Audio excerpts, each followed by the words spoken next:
Hot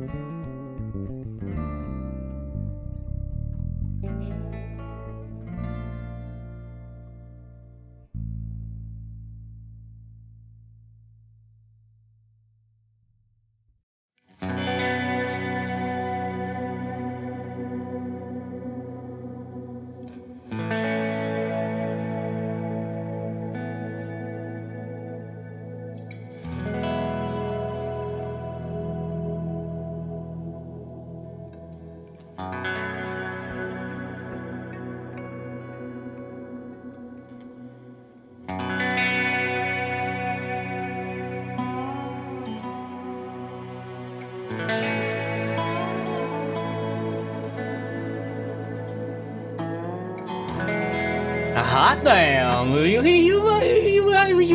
Hello. Hello, everybody. Damn, listen to that. We walking out here. We really do be walking. What's up, everybody? Hello. Happy Monday. I got the schedule done just in time for the stream, but I have not gotten the scheduled streams done just in time. Oh my fucking god, dude. I'm exhausted. Sometimes you'll have, like, the energy to do stuff, and I only had a 5-hour shift today, but me and my infinite wisdom decide to walk around and agitate and organize. Today, I ran into... But, you know, it's not always clean and clear when you're agitating and organizing. There is definitely a layer of people out there that are wary of agitating and organizing, and today I ran into one. Not the first time I've ever done so, but... one of the things that you can do when you're organizing is that you can walk up to people and simply ask them. You can reference other stores. So what I did today was I went up to a coworker and we started talking about how shitty our job is, as you do with your coworkers. And I was like, and then we started, and then of course the discussion decided to peruse to discussing about other grocery stores. And eventually we got to the point where we were discussing other stores and how they are organized into combination. And what ended up happening was they instinctually just let me know that they were not into forming up organization. Just like outright. They told me, as I quote, yeah, no, I don't really believe in forming a combination. If you have a problem, you can just take it to management. And in my head, I'm like, oh my god, dude, what the fuck are you talking about? You know, it's such an embarrassing thing to hear out loud. It's such a defeatist mentality. It's like it's a shot in the dark right in your mouth, you know? It's bad. So, of only the 5 hours that I actually went to my job today, 2 of them at the end of my shift were spent fucking in grueling pain having to hear a coworker like say those things out loud. Now it makes it easier for me, you know, it marks them as somebody who is not of focus, you know, somebody we can avoid. And it clears out more of the store, but damn, hearing it like firsthand in your ear, it's a rough thing, man. It's bad. Woof. How was my week start? I have a lot to do, Cherry. I'm organizing a, amongst the coworkers that I am on the friendlier side with, I'm organizing a food bank caravan. It seems only a couple of people are signing up to go to that, though, which is okay, but I would prefer new people go. That way they know of it. We'll see how it goes, though. Damn, dude. Let me think. What else? Oh my god. I have not even begun to start covering the topic for this week. I have to pick my own topic for this week to talk about in discussion on Sunday, because the RCA is right now going through an internalization period where we're discussing the party documentation that we're going to be talking about at the conference at the Congressional next month, at the Party Congressional. So there's nothing, they have not put out any like article to discuss any political discussion, but I still want to have political discussion with you guys, so I have to pick an article myself. Other than that, I've just been stressed out a lot because my schedule of to do things has been getting longer and longer and longer, and meetings always stack up, and just lots of things happening, lots of events I still have to go to, you know? Lots of things I have to get done. I'm flying out to Philadelphia at the end of next month, so I want to get the new video done by next month. So tonight I'm going to be sitting down and really cracking out what exactly I need to be doing. Just a lot of background stuff in my life right now. Just a lot of organizational material. I promise that I am not like a central figurehead of some grand political conspiracy or political party or program or like grand like union organization. I'm not. I've just decided to devote myself to doing a lot of legwork. Which pays off. It pays off when it becomes successful, but man, sometimes you run into people that are just like, no, everything you stand for, I'm completely against. And it's like, whoa, it hits you like a rock, you know? It's like, geez, like getting punched in the face. Alright, so, continuing from last night, we are about to save the world, I think. I'm not sure what's gonna happen next. I'm kind of scared, but I say we just get into it. I think we can let's talk to Schnell one more time. That was a bit too close. He lets out a big sigh. The relief kind. We might finish this game tonight. If we do finish this tonight, we'll probably switch over to something. Who knows? You okay, Cleric? I will be. Well, once we get out of here. Now go talk with Grandpa. Looks like he has got something to say. That's not my grandpa, Schnell. Good idea. I just need a breather. Yeah, same. Take a deep breath. Let's see what the old man wants. Alright, so this is Jor. This is not just a cobbler, this is Jor himself. The timid man greets you with a lowered head. Hello. Hey. He meets your gaze. This road has been terrible. All due to my negligence. Eyes filled with regret and confidence both. Huh? Why is he talking like he's the one who... Who are you really? Nut? You know this guy? He wipes some dust off his apron. I ran into him before. He's a cobbler. Right, a cobbler. I'm sure there's a lot of shoe emergencies out here. He shakes his head. I'm afraid there's no good way to put this, but I shall make it clear for you, I swear on it. But you better explain it quickly. Not sure any of us should stay in this spooky hellscape any longer than we have to. You're very correct, Schnell, he says with a smile. This place is bad for a man, brings him to face both his heart and even fouler things. I am Nut. Oh, never mind. I guess he's not Jor. Son of Toke. This is all I am here, now. I was born in Jevik, amidst the early days of the First Coast War. Its chaos brought death upon my kinsmen. Due to fate or some other cause, I was granted audience with a higher power. An audience which left me with a channel of strings. The communion with an outer god. All I knew at the time was the inescapable risk of staying in those lands, pushed to action by my brother Toll. Together, we rallied as many longships as we could.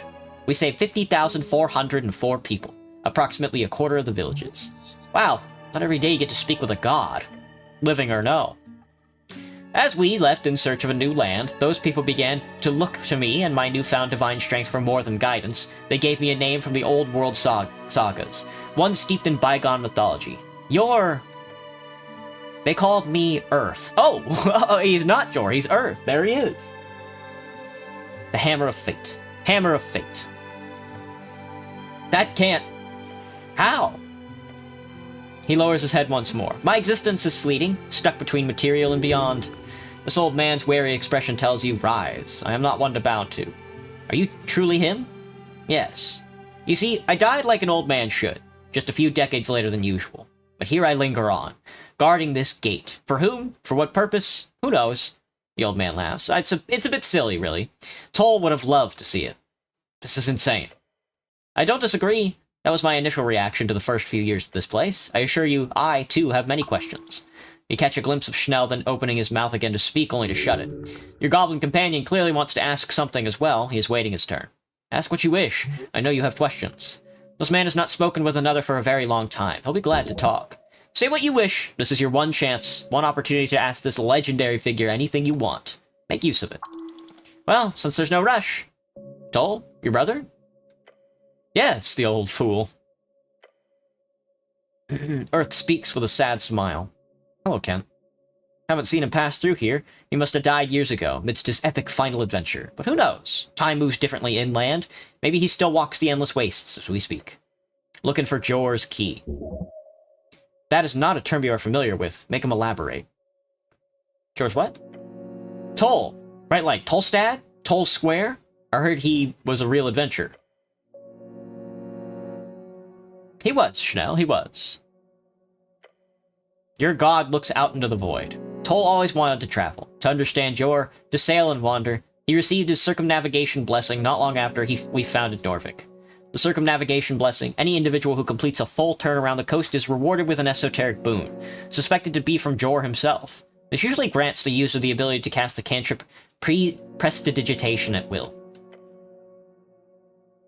Yet he could never reach Jor's point. After a lifetime of adventure, he still wanted to know. That is why he set off. Tol's leaving the national holiday. Tol's leaving, a Norvikian holiday, to honor Earth's brother Tol as he left to explore the wastes, usually celebrated with honey cakes and pearl wine. Pearl wine, that good shit. My brother figured the secret to Jor would be unlocked in the wastes. Once he crossed Really Cold Valley, which I later renamed Tol's Pass, my sending stopped searching for him. Yeah, good name swap there. The last thing he told me in that final message was, "Fear not, brother, I always find my way home. Thus, I hold out hope." Can you see Norvik from here? Somewhat, yes. I have the ability to cast minor magic here, including a soft scrying. Soft scrying. He speaks like an arcanist. That essentially means he can peek in on people and locations, but not for long, nor far from Norvik, presumably. It feels a bit tragic, of course, to be unable to interfere, yet able to watch, as you can imagine. Have you been watching me? Your god squats down, placing his palm towards the Tower of Light before him. The closer to the pillar, the more I can see, like your adventure into the city below, or your encounter with Gorgalash. You knew that troll? I did. I fought him, you know, all those years ago. Every time he would flee, regroup, and try something new. A smart one, that Gorgalash. A tough leader. He seemed to really hate you. I don't blame him. Your god looks away for a few seconds as if using the void to take in your words. I destroyed his tribe, Ran. His kingdom, his people. Took it from him, without any kind of fair fight. I struck for my own need, and I was well rewarded. Perhaps it is a pity I did not follow through, instead leaving him to the life of an undercoast vagabond. Part of me feels I knew him well. We dueled many times. Another part of me wonders if I should have taken the risk of diplomacy. At a certain point, wasn't that far off from a 50-50. Would you have taken that, attempted peace with trolls, or would you have followed through? Pity be damned. If the odds are good enough, sure. Trolls are foul, unstable creatures. The answer is no. I'd say manipulating a troll into not being harmful isn't that much harder than the average human. Problem lies more in what happens if you fail. Trolls sure like to smash things.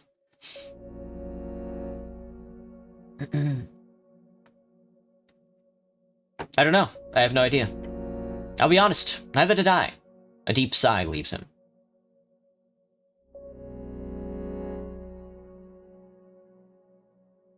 I was busy playing games. I never going to your channel and came back.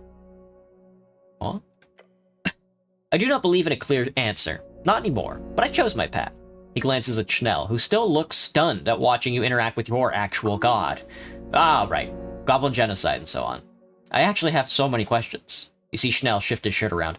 I have a few questions of my own. You go first. We have time. Your god aims a pair of finger guns at you. Shoot. What a lad. Is nationalism fascism? Nope. I don't believe it is. He knows this. How? Why? Fascism and nationalism are overlapping ideologies. One is the fairly new idea of a united nation state, whether by culture or folk type or anything else. The other is... fascism is... really bad? That seems a bit moralistic. I was often called a fascist. But when I read those books from Reeves, I never particularly identified with it. They seemed to hate liberal ideas, while I was always quite fond of egalitarian pursuits. In my dictatorship, I took many cues from Asgul himself. Hells, Gar's Rubrin was my brother. He taught me wisdoms beyond my years. The first Bon Embers to sell in Norvik, head of the Great Norvikian Construction Project. Then there's the fetishization of violence. He had power. He seized it with both hands, killing anyone who got in his way and structuring society beneath him in a manner that served him and him alone. Who cares if they call you a fascist afterwards? You simply kill them. Makes me think of an angry young man left powerless, someone neglected by his village. Obviously, he would lash out. Fascism seemed to me as nothing but a response to the powerlessness, especially one grown in the wake of the First Cold War.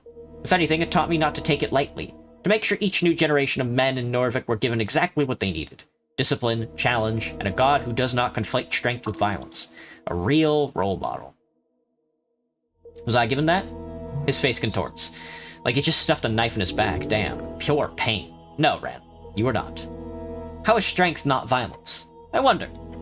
True strength is, in my mind, your capacity for enacting violence, measured against your ability to never have to. In a sense, this applies less to violence and more to any form of competency.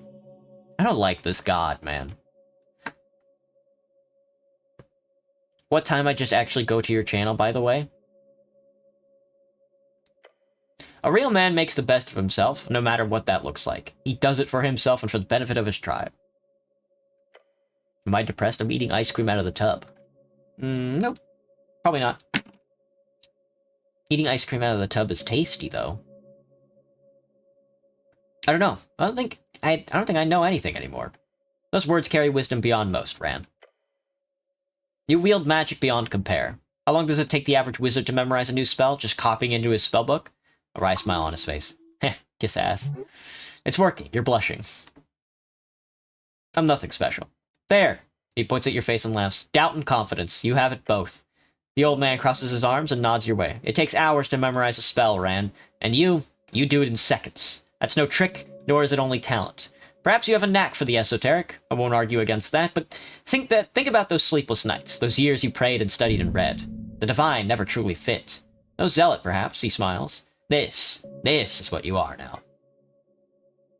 This is your calling. This is exactly where your people need you. You will fall apart. I know you're fighting to stick with it, with every step you take, but my father, a man of many idioms, once told me, you don't have to be anything but the best of you. The rest, the village takes care of that. He must have gotten that from a book. What does the red eye mean? You mean that symbol we use? That was adopted from existing symbolism. Ah, yeah, that makes sense. You would be one to figure that out. I never meant to build a religion, you see, but when we'd conquer a city full of ruins, with that red eye all over the place, I think it was Ag who came up with the idea, call it Earth's Red Eye. Turns out it was an albino lion warlord who held that ruins for some time before the trolls took over. A one-eyed albino. One red eye. The old man points at his own very much dark eyes and laughs. Worked out fine enough. Allowed us to spend more time on public works rather than shrines. Hello, Neon. Are you really a god? He shrugs. Geez, what a response. I had the same power as all those big shots in the Divine Era, make a god out of me or not. It is a banner I've carried for the sake of unity. If that banner ever grows useless, burn it. Let something new rise from the ashes. Not a god, just a very powerful man, clearly. A god, a spirit, a memory. I pray to you. Yeah, you do. I cannot always hear it clearly. It's a lot, but I hear yours, that I promise. How do you grant us cleric's magic from here? As you've been taught, I channel the divine through strings. Subconsciously, though, or maybe more like instinct. I'm an old hand at this by now. Might be a reason why I don't be allowed to move on, that I'm still needed to keep the channeling going. The contract is a two-way street. Does belief bind the god as much as his followers? Which makes me think of all the other dead gods out there, still connecting those thousands upon thousands of clerics into their sources beyond. That's crazy. Agreed. I'm happy to fulfill my duty here. Keeps me sane.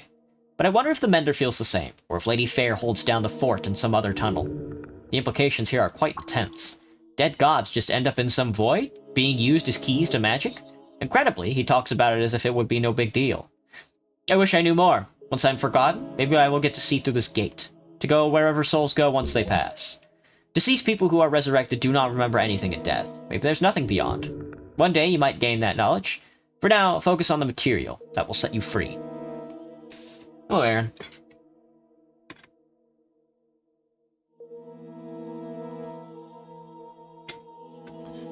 I think I need to ask something even more important. Yes? I know you do. You got something to ask, no? Of course. It's a god. But there's no rush. You should ask about Gorm first. And I think of how to formulate this question I've got. Take your time. I need to ask about Lord Gorm. He takes a few steps forward. He's just an old man. But despite that, you see, he's also strong as hells. Ah, Gorm. His eyes focus on the ground where he stood. A man of principle, of bright mind and whole heart. I loved him like a son. His face contorts into a deep frown. It broke my heart when I saw him descend in such a way.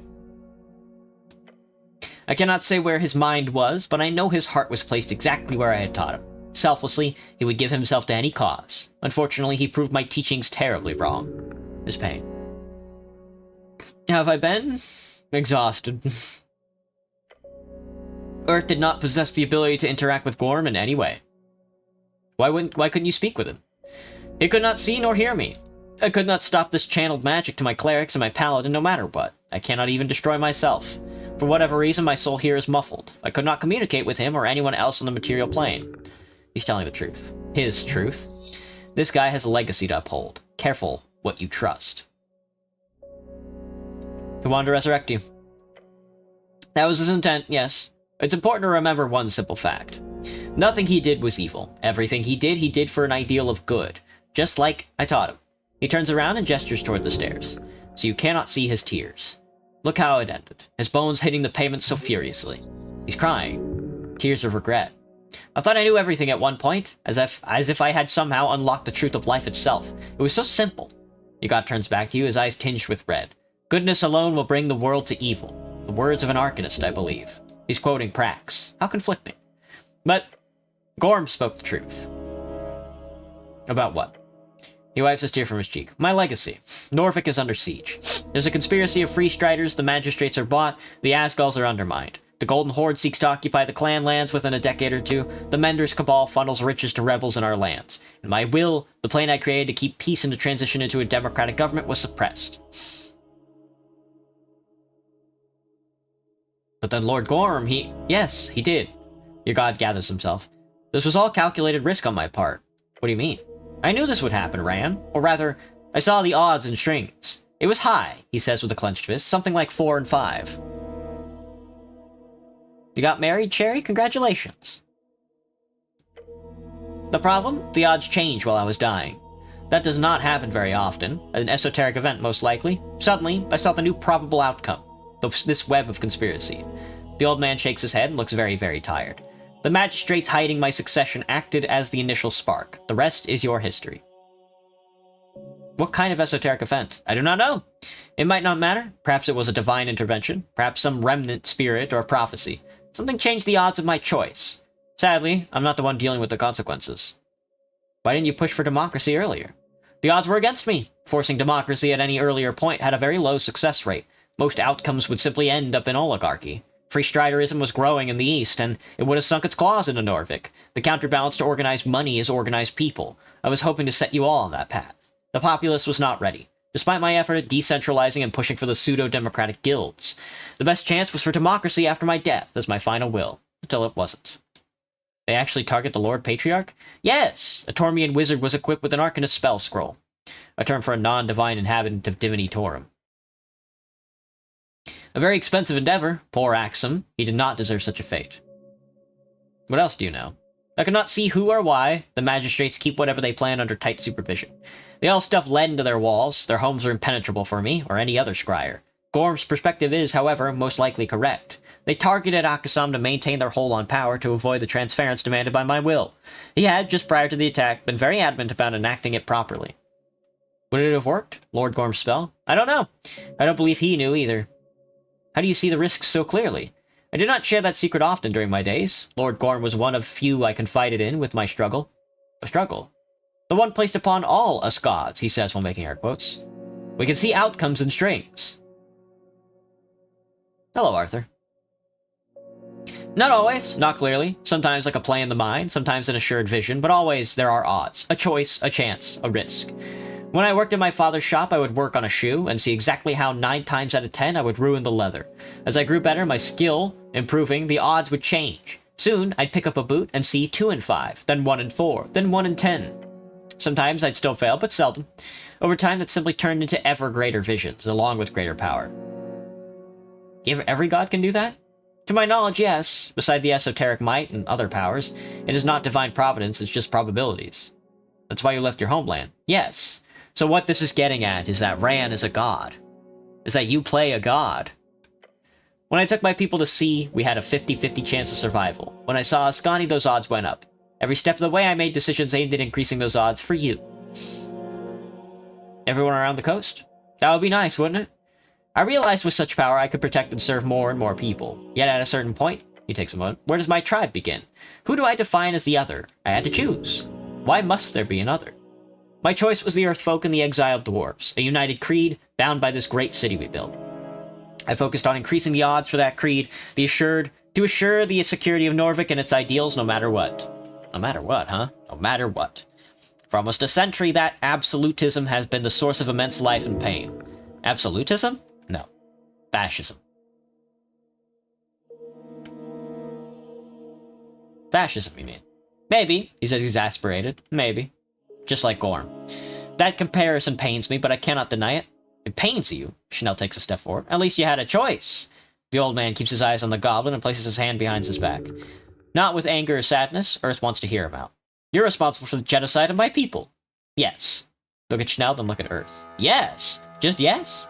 Your god says nothing for a few seconds, then he nods. A horrible thing you have heard, I did.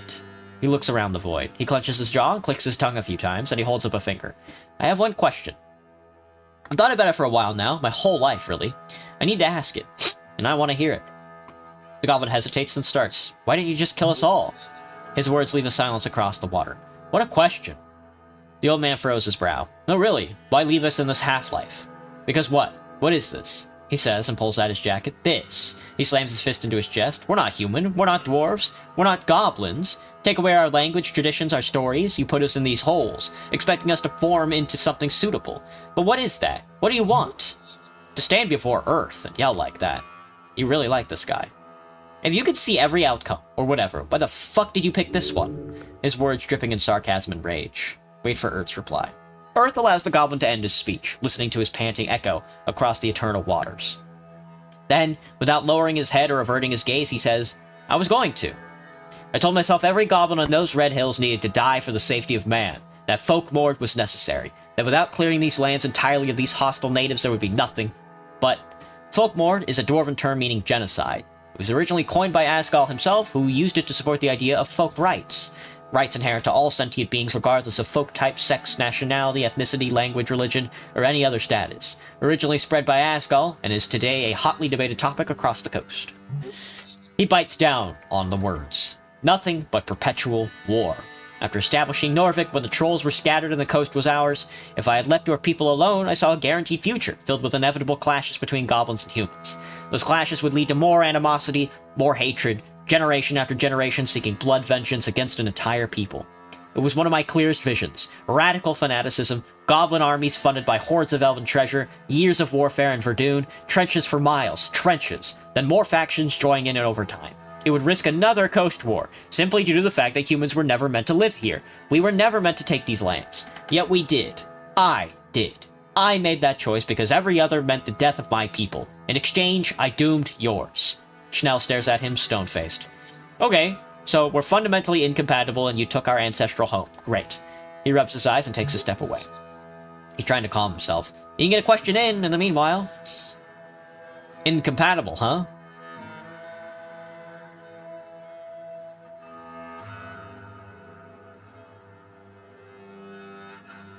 I don't think you answered Schnell's question. No, he didn't. Schnell turns back around, glaring at your god. Why am I alive? Why did you spare those 3 tribes, Earth? Yes, he murmurs. The answer to that is simple. I gambled. Your god looks at the stars. The Battle of Moor Grib, Western Verdun, on the 6th year of the campaign.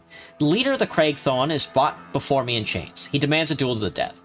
Krieg Thon, one of the 13 original goblin tribes of Ascani, when moved to Norvik, they were renamed several times, eventually settling on the Halfway Bridge tribe. His name is Kran. To restore his strength for a fair fight, I invite him to eat with me.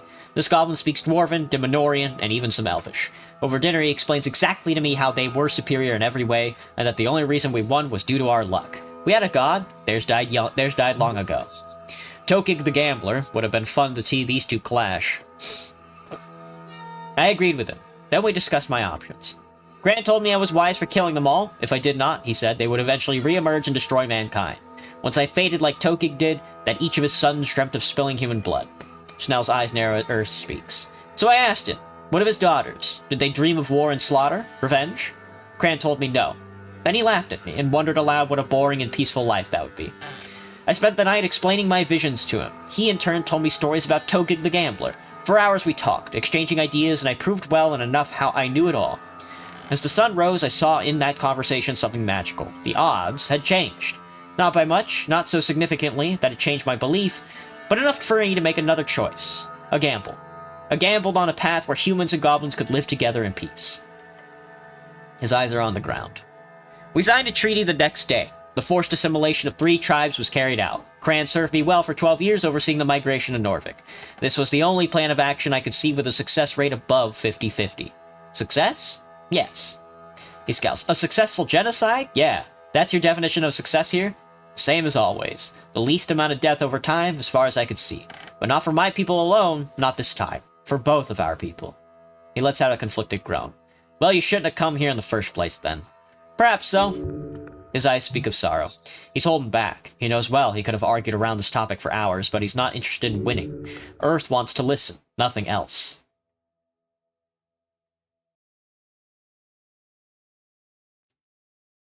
Should have gambled earlier. Yeah, that would have been brave of me. If I was older and wiser, I would not have been so slow to act. You ask me what you are, Schnell? Let me tell you. He walks forward towards your goblin companion. You're something entirely new.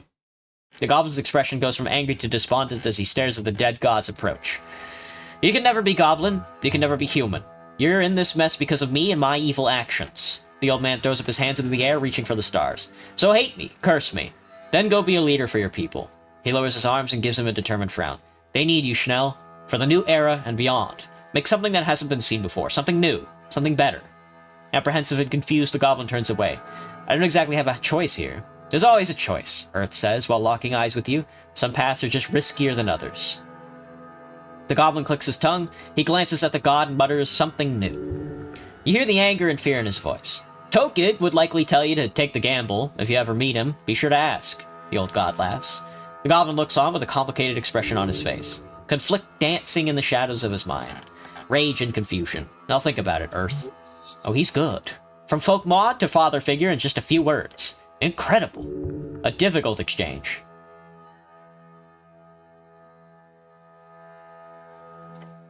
You really... He stops himself from speaking at first and then says, you really fucked up that assimilation. I know. If there's one thing I will apologize for, it is that. I am sorry. I was always terrible at statecraft. Schnell shows the same face he's shown you so many times since you met him in that underground garden. To be ruled by evil or incompetence. Sometimes a mixture of both, I'm afraid. You can always do better. Agreed. Not me, though, since I'm dead. But you? We'll see what strings you two will walk on. But if it is of any comfort around this incompetent governance, I can assure you, Snell, he gives the goblin a meager glance, Lady Sageleaf is the one who truly changed the odds. Schnell meets his eyes. I never expected it from someone like her.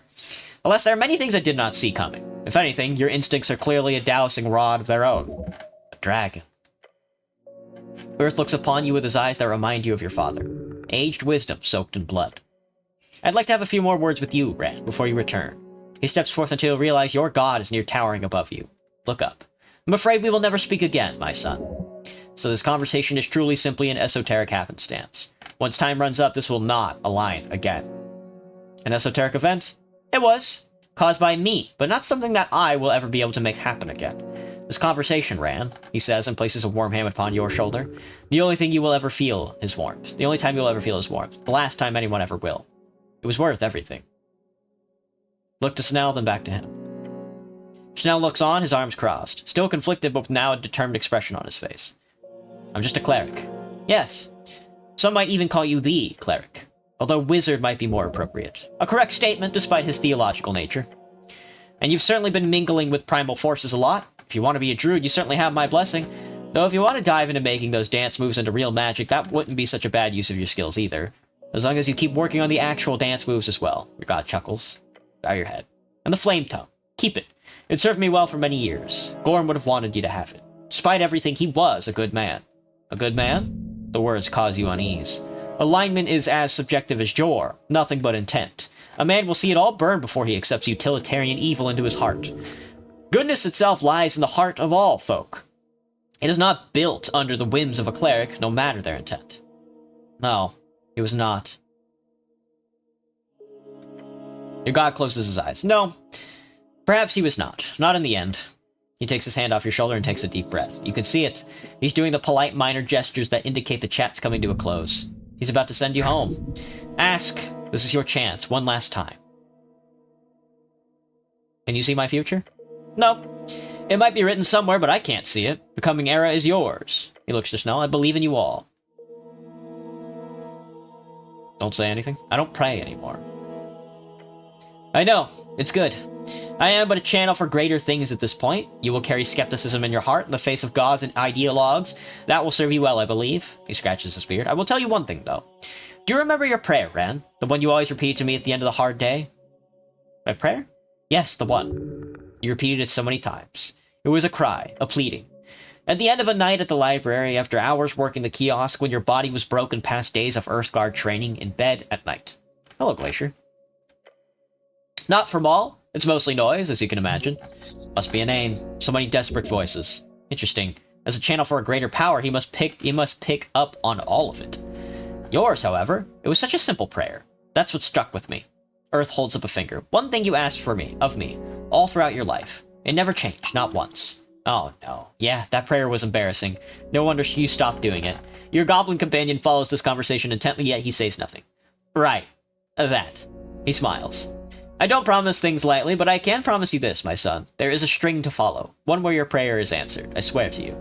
Your father's proud of you, for the man you have become, for the man you will be. Earth leans in and softly says, you're not alone. Then he takes a step back, his eyes shimmering in a faint glow. He looks down into the water. It is time. The election has begun. Right now? Right now. Funny timing, isn't it? Now, is it now? It's already... Shit, I've got so much work to do. Your god holds up a hand. Don't worry, Schnell. I believe Miska has covered it all. She will be glad to see you back there alive. Trust me. Oh, yeah, good. Hello, Kai. What's up, man? He is flustered. Oh boy, your ombre's floundering. What will happen to you? I'll get a good rest. That's most of what I've done here. For these 27 years, I'd wager the rest of my strange existence here will be just the same. Your god shrugs, but then again, who knows? Wish us luck. Fortune follows the meek. That is, the man who carries a sword, but knows when to keep it sheathed. How do we get home? Same tunnel you get your spells from. I'll just make it a little wider. We are ready. Your god holds out a hand. From it, a white drop falls. It hits the esoteric water below. Whoa! There's one more thing you need to ask before we go. Yes, my son? Who should I vote for in the election? You catch him by surprise with such a question. Through the light, you see a smile appear in his face. He laughs. Your god lets out a loud and boisterous laugh among the radiant power of his divinity. The Asgalas! They won't win, but every vote will help them for the future. That's right. That's right, folks. Vote green. Vote green, folks. Vote green. I'm going to assume that this is it. Play me out. Play me out something fierce. Ooh. We should have killed that guy. We should have killed Earth. Hello, Daha. You need advice ASAP? Sure, man. What you got?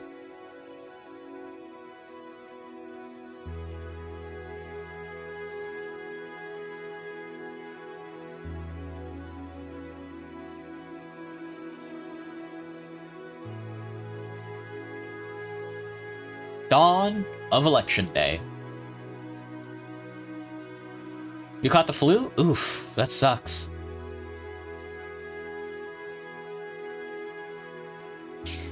I used someone's fursuit to release my spermiogenesis and never told the owner. Owner figured it out, what I did, and really liked it. Should I ask her out? I'm 19 and she's 22. To release my spermiogenesis. Does that mean you came in the fursuit? Complex 72-74 day process in the seminiferous tubules of testes where germ cells develop into spermatozoa.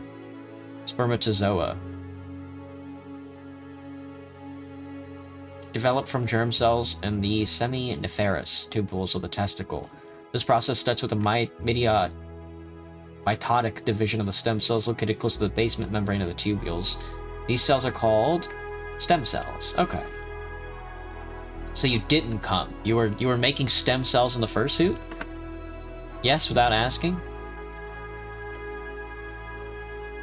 The city roars around you. Flocking the streets, hundreds seek their designated polling place, and you lie on the central street of Tolstad, having successfully made it to Election Day.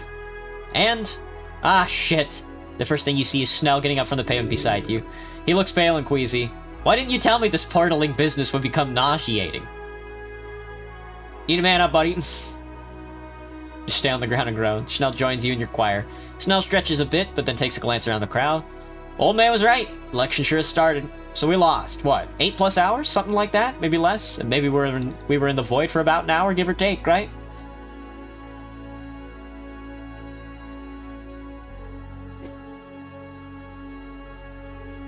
Keep groaning on the ground. Right, I keep forgetting. He mutters and looks like he's about to throw up as well. I wonder what would happen if we stayed there for longer, like a month. Will we come back years later? Nah, probably just get all wacky and unpredictable and send us back 5 minutes after we leave. Just to fuck with us? Just to fuck with us. The Goblin takes in the sight of Election Day. He breathes the air, his shoulders drop. Everything is fine. Nothing's wrong anymore. You live. Live to see another life. Or leave smiling. Get up from the ground. Right, game plan. It's not that late in the day, so there's no rush in voting. They won't close the polls until 9 o'clock. First of all, we need to report this to Lady Sageleaf. Then I'm assuming you'll need to have a chat with Darrow, too. Is everyone here? Everyone? I mean, most of Tolstad. There's like a dozen different polling places set up around the city. This is just one of them.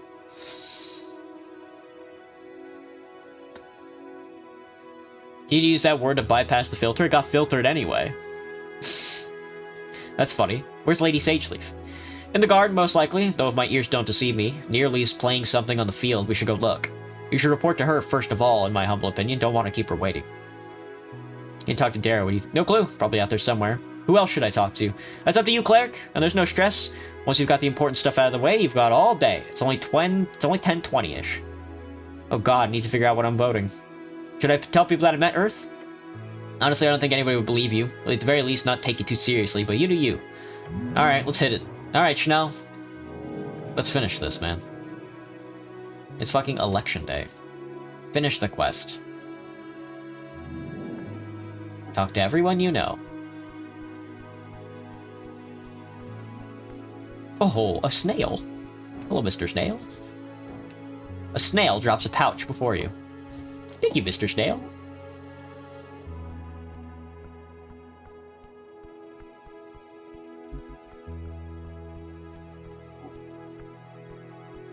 Alright, let's go report this and then we can start talking to everybody.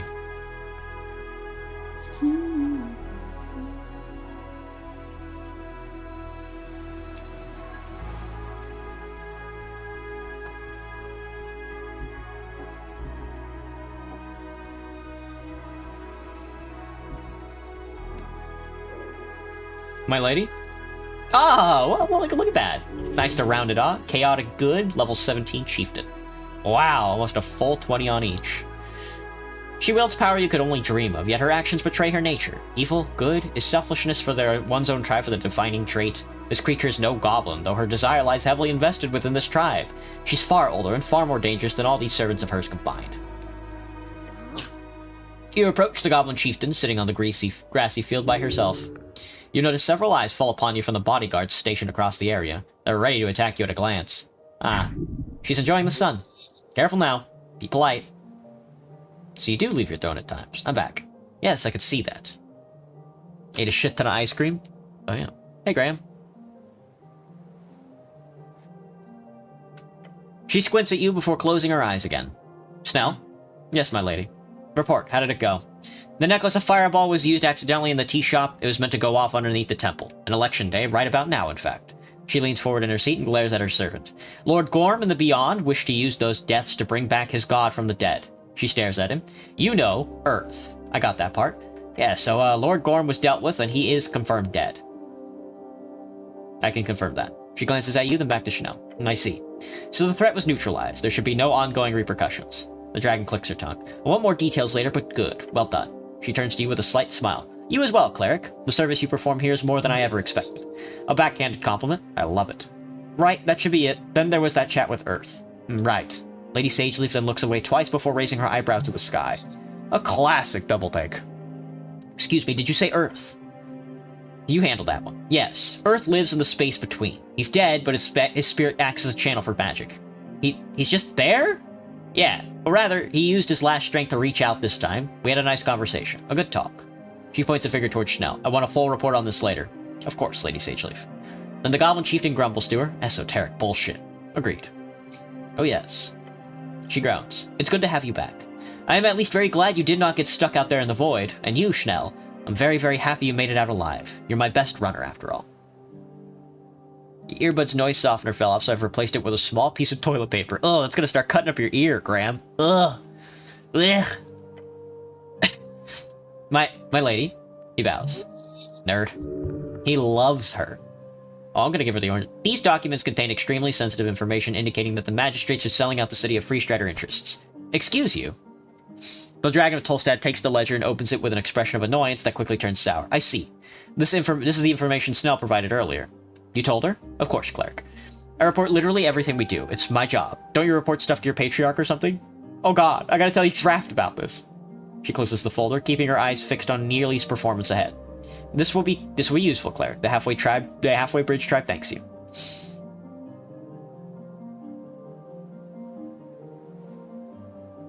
I know you will make wise use of them, my lady. Wisdom is born out of opportunity. I can assure you this will grant us a major advantage in the days to come. You've chosen well, cleric. Now go. Do not mention this again. Chanel gives you a look that indicates a certain level of confusion as to why you did this, but also then a slow nod of approval. Bow your head and then leave.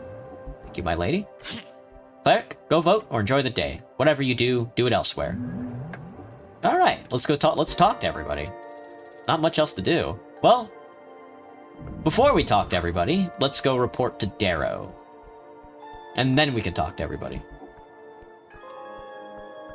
They really do got everybody out here, huh? I think Darrow's up here on the steps. Elections! How joyous!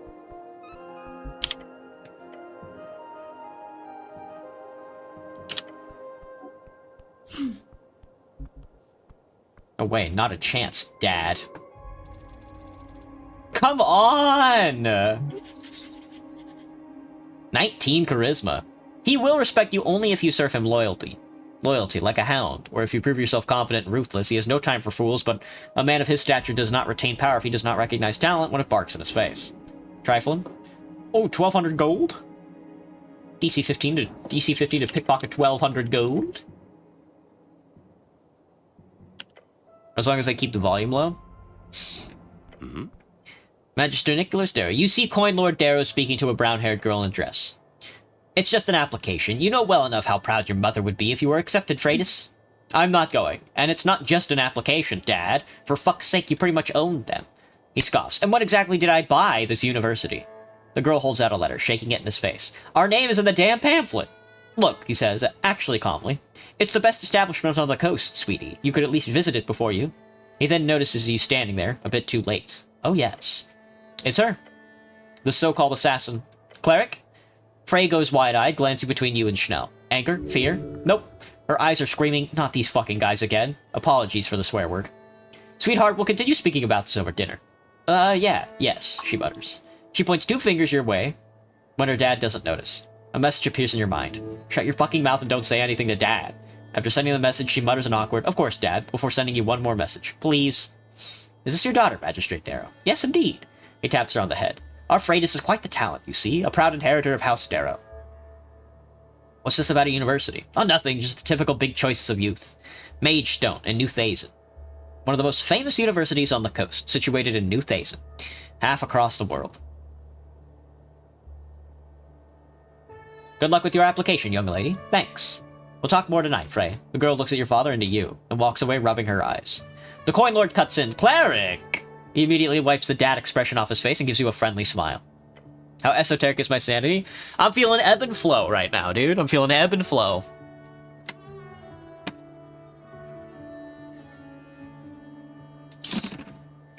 I'm very happy to see you alive, for one. Last I heard, you performed some type of ritual in front of the pillar. You must have found proof of your rogue spellcaster hiding in the beyond, I assume. The problem is, our beloved Lady Sageleaf was told everything.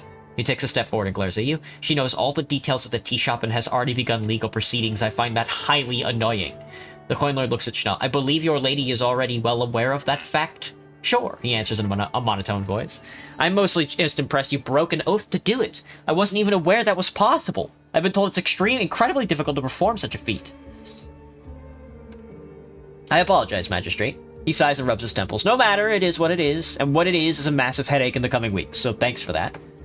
Sorry. The Coin Lord adjusts his expensive robe and lifts his head, looking towards the Pillar of Jor. Now, your esoteric excursion. What'd you find out there? The root cause of his handle, I hope?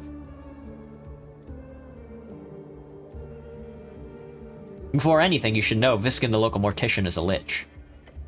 He waves a hand in front of you as if to toss away your comment. I don't want to hear that. He's caused no trouble and we do not want any. But, no buts, he's a valued guest of our city and we do not want to get on his bad side. Now focus. Right, I get it. Good. It was Lord Gorm. He blew up the tea shop. Well, yes, to start off, Lord Gorm blew up the tea shop. Lord Gorm?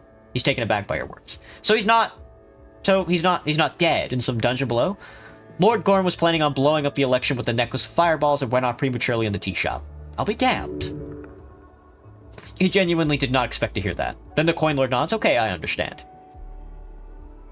He was planning on resurrecting Earth by sacrificing humans in Norvik. That's why he got the Noth. Darrow snaps his fingers. I always knew that bastard was a crazy zealot. I defeated him in the Beyond. He did not survive. Ah, good. As for the election is clearly going smoothly, so on behalf of the city, I thank you for your service, cleric. Then I met Earth. Excuse me? He blinks rapidly. Earth came to me in the Beyond. Earth. The god.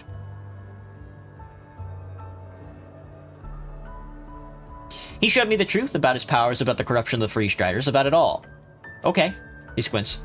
Okay. His expression speaks of two things. Fear that you might be correct, and hope that you're crazy. He really hopes you're crazy. I would suggest keeping that knowledge close to your heart, cleric, for several different reasons. I will. Smart man. The Coin Lord sees more people arriving from the hill, his eyes narrowing. This is the end of our talk. As you might imagine, I'm quite busy on a day like this. He starts walking away toward the crowd. Be wise, be vigilant, cleric. His words come across more as a threat than advice, to be honest. As he disappears up Tolstad, Chanel lets out a little groan. What an asshole. A massive, sneaky asshole. The biggest in Tolstad. Absolutely enormous. Gaping, if you will. Oh, boy. Gross.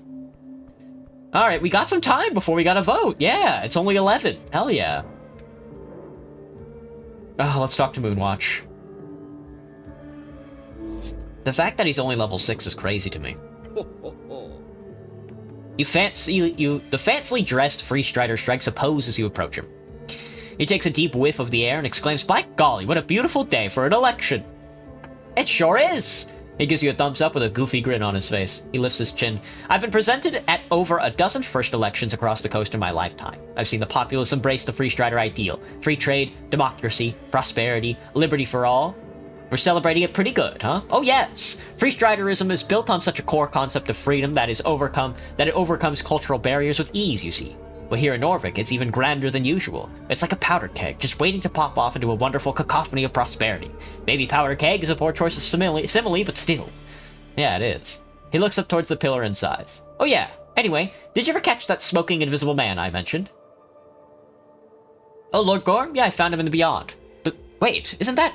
Yes, Lord Gorm, the Paladin of Norvik. He was the one behind the explosion? Chanel leans against the wall and gives you a jaded look. Well, not really.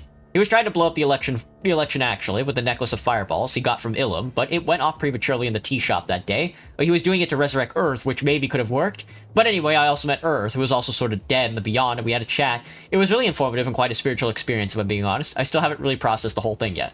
The Free Strider just stares at you slack-jawed. Oh! There was a coup against the city by the Free Striders. You should look into that. Excuse me? Both Earth and Lord Gorm proved it to me, that some magistrates of Norvik are actively selling out the city to the Free Striders. This includes casting feeble mind on the Lord Patriarch some years ago and keeping it under wraps. Though maybe you're already aware of all this, being a trade prince and all? Mary looks at you, and then over to the pillar again. Look, the free cities have a lot of deals, some of them quite shady, but we actively fight against corruption of this kind. It would be a complete hells if this got out in the public. I'll absolutely look into this. If there is foul play going on, I'll be sure to handle it behind the scenes. Sounds good. Glad I told you. No, thank you, really. Thank you very much for bringing it to my attention. He starts writing down notes for himself. You're not gonna write this about in the books, are you? I don't think anyone would believe me if I did. Might be a good fiction more of that, though. That's too bad. Too bad. He nods. Very glad you survived the Beyond, at least. Wouldn't be too happy knowing I'd accidentally sent a cleric to his death. He lets out an awkward laugh. How nice of you to say. He gives you a wide smile. I'll be sticking around for a few more days, so we should speak more when there's time. But first, you should place your vote, good fellow.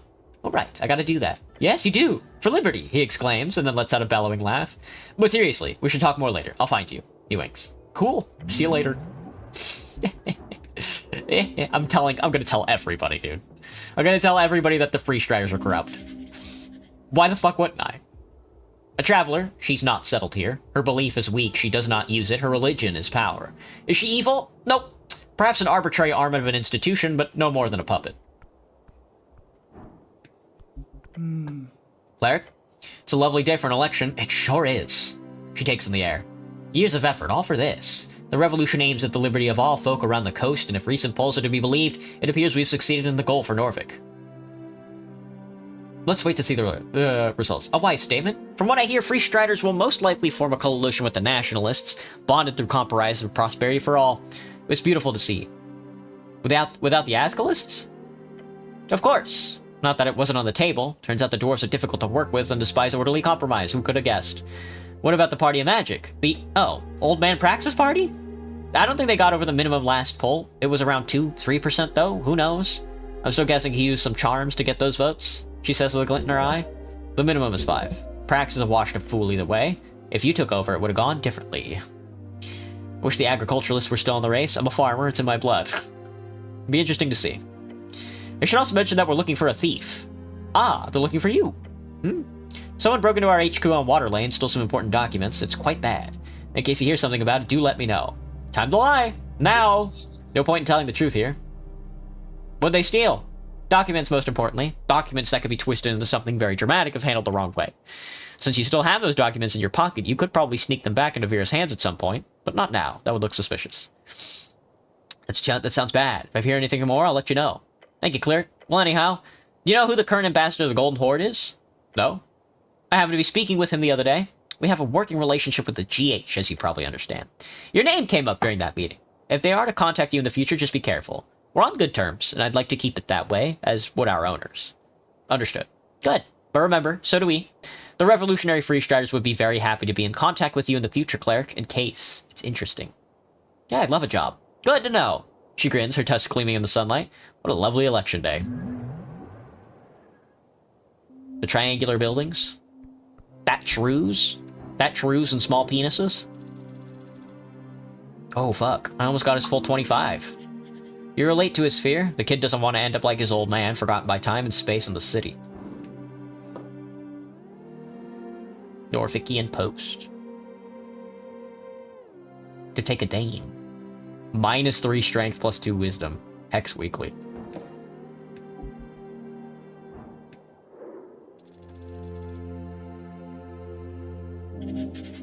Yeah. You find the blonde kid standing with another much smaller blonde kid. Hey look, it's the Cleric. Cleric? The blonde kid gives you a somewhat decent salute. Hope you're doing well. I'm doing well, yes. Okay. Well, we just voted, or I did. Yeah, I'm not old enough yet, which seems stupid. I know more about politics than most people. Good start. Good. Start early. You'll be a great voter by the time you're of age. Yeah. Rolo crosses his arms and looks up to the sky. I actually voted blank as a protest. I know it doesn't really matter really, but I just felt like doing something on a day like this, you know? Good for you, standing up for your beliefs. Okay. Standing up for your beliefs. He shrugs. The city is ruled by sycophants. We need some type of change, but none of the parties will do it justice. That's my thoughts, at least. Maybe the agriculturalists? Maybe. Sad that they got swallowed by the Ascalists. Rolo then turns to his kid brother and says, don't repeat any of that, okay? Arn nods. Snitches get breeches. That's what Dad always said, right? He shoots Arn an icy look. That's not the right thing. But man, don't talk about dead dads like that, kid. Joggy. Nah, I'm the one who's sorry. The blonde kid glances at you. I don't remember if I said, but Dad was a bit of a cunt. We're better off without him. You're clearly capable of handling yourselves. Good going. Thanks. Arn gives you a thumbs up. Any news, kid? Some fights last night at the Flip. Most papers just focus on their election issues today, though, just like the rest of the city. Looks like the Nationalists will win, if you believe that closing poll, and beyond that, the kid picks up a paper from behind him and shows you a picture of one of the last pages. There's a new party in the race. It's the Post. Not often they entertain tiny offshoots like this. The Adventurers Party. The picture shows a group of armored dungeon delvers, standing around a tall human with a well-placed neck tattoo, an amazing haircut, and a friendly grin on his face. A handsome fellow, the type they love to plaster across as many issues as possible. Well-groomed, attentive, objectively likable. Hello, Electric Pigtails, what's up? They seem like just a Free Strider branch party, Rolo says as he too looks like at the picture, like a hypermarket liberals. The type that want the entire economy to be built around finding loot in dungeons. Awesome.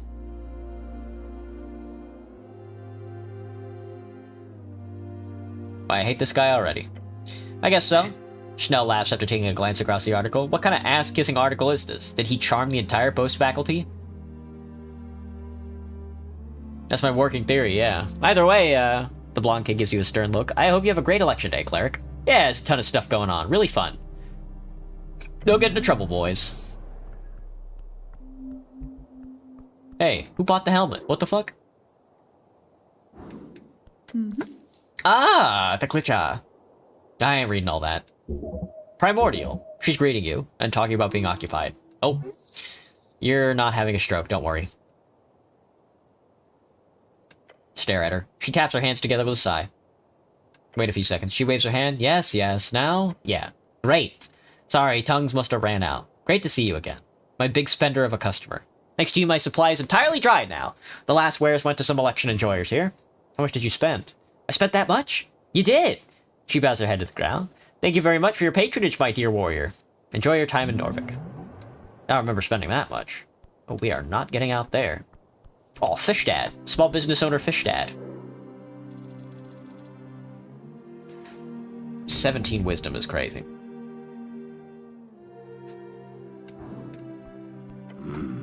The merman landlord is fishing in the river as per usual. He acknowledges your presence. Still working on that fish? He grunts again. You sure you don't want to hear more about that esoteric pocket that just popped up in the middle of the night, just in case it comes back?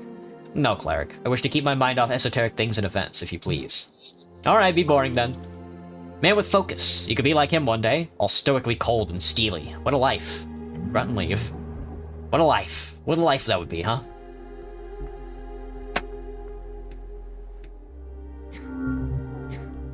Oh, I can't get whatever's hidden under there. Oh, they'll let me go into the bar? Talk to the Sphinx. Have I played The Legend of Zelda? Which one? You'll never leave even for a moment. Big party outside. Lots of people, yeah. She takes a swig of wine. I have a good feeling about this one. This ongoing change, it feels different. Might just be my superstition, or perhaps all these people I share my lair with these days, but I like this era. It's interesting. The Sphinx puts down her barrel. Or maybe it's the wine talking, she says. I agree. It's a good feeling era. You've only lived for 30-something years, human. Wait until you've lived through 3 eras, then you can comment. 27, actually. Me too! Me too! Oh, interesting. She sips on the wine. As old as the era, huh? How prophetic. Shrug. Anyways, how'd your little planeswalk go? Oh, but I had a chat with Viskin about it not too long ago. The old pile of bones is quite talkative when he desires information. She leans in and observes you. Anyhow, how did it go? I met Earth! You did! How is the old badger? He's good. Dead, but good. Good to hear. Sad, but good. I'm just happy you survived. Going out beyond isn't exactly the safest hobby. She finishes her barrel of wine and lets out a sigh. What a lovely day. I think I'll have another. I'm in a very good mood today. She's so drunk she's doing the opposite of speaking in riddles. You sure you're not voting? I'm fine, truly. Did Isk Urum come to see you? The snail? Oh yeah. Haven't seen one of those in eras, literally. He came by? He did. We had a lovely little chat. That's nice. She laughs. It sounded like he wished very much to revisit me in the future. I'm looking forward to it. You're not lonely down here? Oh, my sweet cleric. This place will be packed tonight. I'm just enjoying the silence while it lasts. See you around, Ulzus. Never did figure out her riddle. Wonder what's behind the door. Probably nothing. Breath of the Wild? No, I never played Breath of the Wild. We could. We could. I don't own a Switch, but we could. It's the duck. This dark knight can break you like a twig, yet he will not. He is bound by an order, but why does it not affect you? He's very strong. 19 charisma is crazy. Soldier, the Dark Knight greets you with a word, his voice emanating ominously and quite esoterically from his armor. He does not say anything. You can't get him to speak, but you know all too well, there's something here you're missing. Under the effect of enhanced ability, you met with Gorm, a paladin just like. You learned about manhood from the duck, you spoke with Earth. What is relevant here?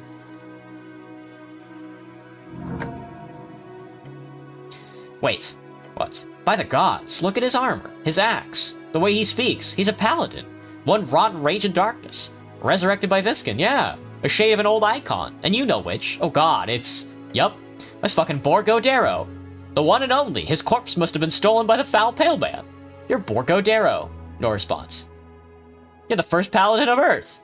He says nothing for a while. He's not heard that name in a very long time. Darkness, soldier. Decades of service, all to darkness. He shifts his armor, an unnatural creak reaching her ears. The coast aligns itself to the tune of weak fools, sticks bundled into kindling waiting for a spark. I served Viskin. I served Earth. A man needs to serve. Tomorrow I might serve another, or I might return to darkness. He leans in, his voice going rough and low.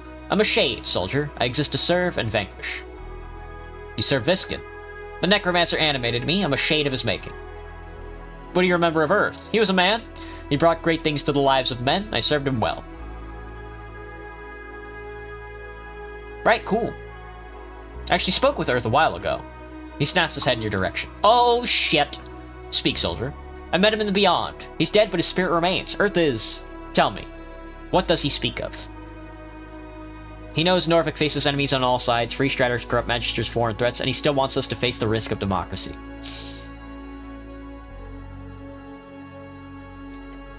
Then he is a bigger fool than I imagined. The Dark Knight grinds his gauntlets together.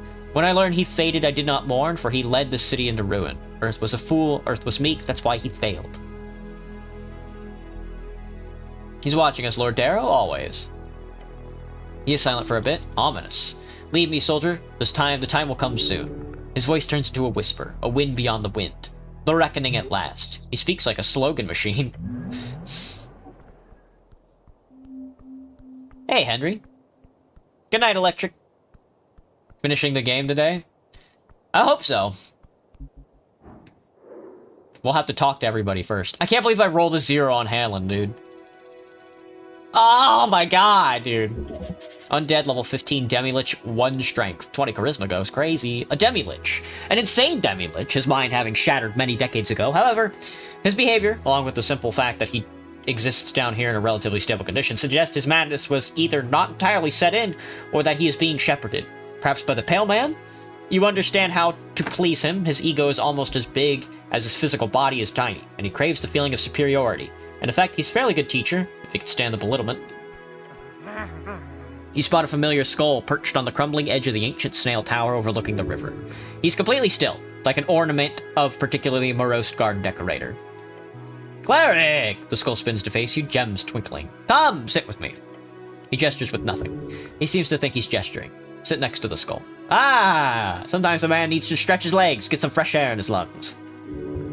He has neither legs nor lungs. Hello, you boy. This spot is great, isn't it? The river, the sky. It's nice, yeah. But I've been thinking, Cleric. The skull rattles slightly. I need a new tomb. What's wrong with your old one? My current alcove is fine. Fine. But fine is not spectacular. A necrolord deserves better. What do you have in mind? The North Wall. Have you seen the view from up there? Magnificent. I could set up a whole laboratory. Balcony overlooking the city, maybe a reading nook by the window. The altitude alone would be worth it. The feng shui alone would lead to much more attuned ley line access. Geomancy, a type of esoteric mysticism from Divinitorum. You never got into it.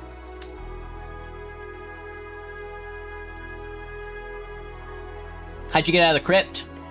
What do you mean? I simply walked. In all honesty, if the average Norvikian saw a skull floating on by casually, they would most likely not assume it was an evil undead. They would assume it was joking illusion or a cantrip by a neighboring kid. I live on Northwall. That's nice. You do? Good. Then you'll have a new neighbor soon. I'd love to have you as a neighbor. I'm sure I'll make you regret saying that. Feng Shui? Don't get me started. It's one of my many hobbies. And I know what you're thinking. Why would an incredibly honorable lich like myself ever dabble in celestial bullshit? One reason, a balance of the elements. Radiance might hurt, quite a bit, but that pain can be a secret to longevity, you know. I would know. I'm immortal. Are you really a lich? You seem more like a talking skull who reads too many magazine tales. I would retort with something clever, but I'm enjoying the sun far too much to entertain your inane comment. Well, good luck with that. Luck? Ha! Luck is for mortals who don't plan ahead. The skull turns back towards the river. Viskin thinks I'm being ridiculous, of course, but what does he know about interior design? Anyway, good talk, Cleric. Always a pleasure. The undead gentleman is politely asking you to leave his company.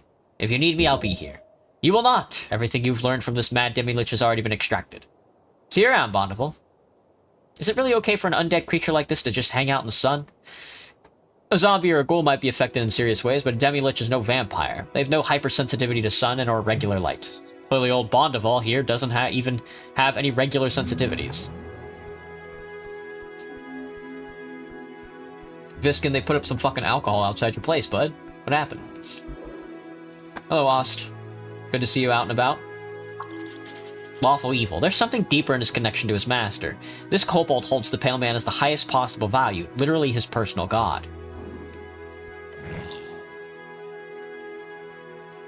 The kobold stands at a corner, watching you over the area, eyes like a hawk. Cleric, go. I don't want to talk. Not to you. That's rude? Why are you so rude? You are rude. Have you ever looked in the mirror? Rude face on Cleric. Just glare at him. The kobold growls at you. Cute. Do you want your crossbow back? The kobold squints at you. Cleric is playing a game. I do not trust you. No, really, you can have it back. I'm done with my adventure for now. Okay. He slowly lowers his guard and holds out his claw. Give now. Hand him the crossbow. He snatches it from your hands the second you hold it out. It's back! Oz hiding it behind his back as if you'll be taking it again. You do not get it again. Never. Aww. We gave him his crossbow back. This is an ancient. Well, look who it is. Hello, Viskin. Hello, Cleric. Are you voting? I've already done so, yes. I'm an early bird. Same. Yes, I may have noticed that. He then squints his eyes in the sun. I will schedule a meeting with you, Cleric, about your trip to the beyond. Oh, that information will be highly valuable. Tell him. The knowledge and perspective he can provide will be worth it. Of course, I'll come by the Lich House later and explain. Wonderful. Must also thank you for completing this quest of yours. No problem. He slowly raises his hand before him, forming it into a thumbs up. Well done, Cleric. You have been an exemplary government employee. I will see you soon. See ya. Alright. See you soon, man. Oh, hello, Kraid. Fuck. I'm never getting anything out of that guy.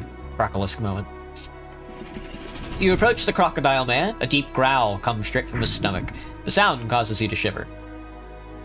You know he's hungry. Kraid does not often visit city during day. Not so many good targets. A few, he says, and nods. A few. Kraid hungers. Not gonna attack anyone, are you? Kraid considers it. The monster shrugs. For now, the hunt has sadly ceased. This election is not Kraid's time to shine. You just hanging about? Viskin asked. In case of trouble, he asked Kraid to yes, hang about. Kraid hopes there is trouble. His mouth drools. Later, Kraid. See you around, bud. Hope to never see you again. Who's this elf motherfucker? He's a very happy dwarf. Love to get a griffin one day. Free drinks sponsored by the Ascani Reeds Trading Company. What's Raz? Hey, Raz?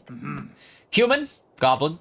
Raz glares at you from underneath that hood, then he puts down his pipe with a scowl. I'm looking forward to the day all of your human filth are wiped out for good. I can promise you it's not that far.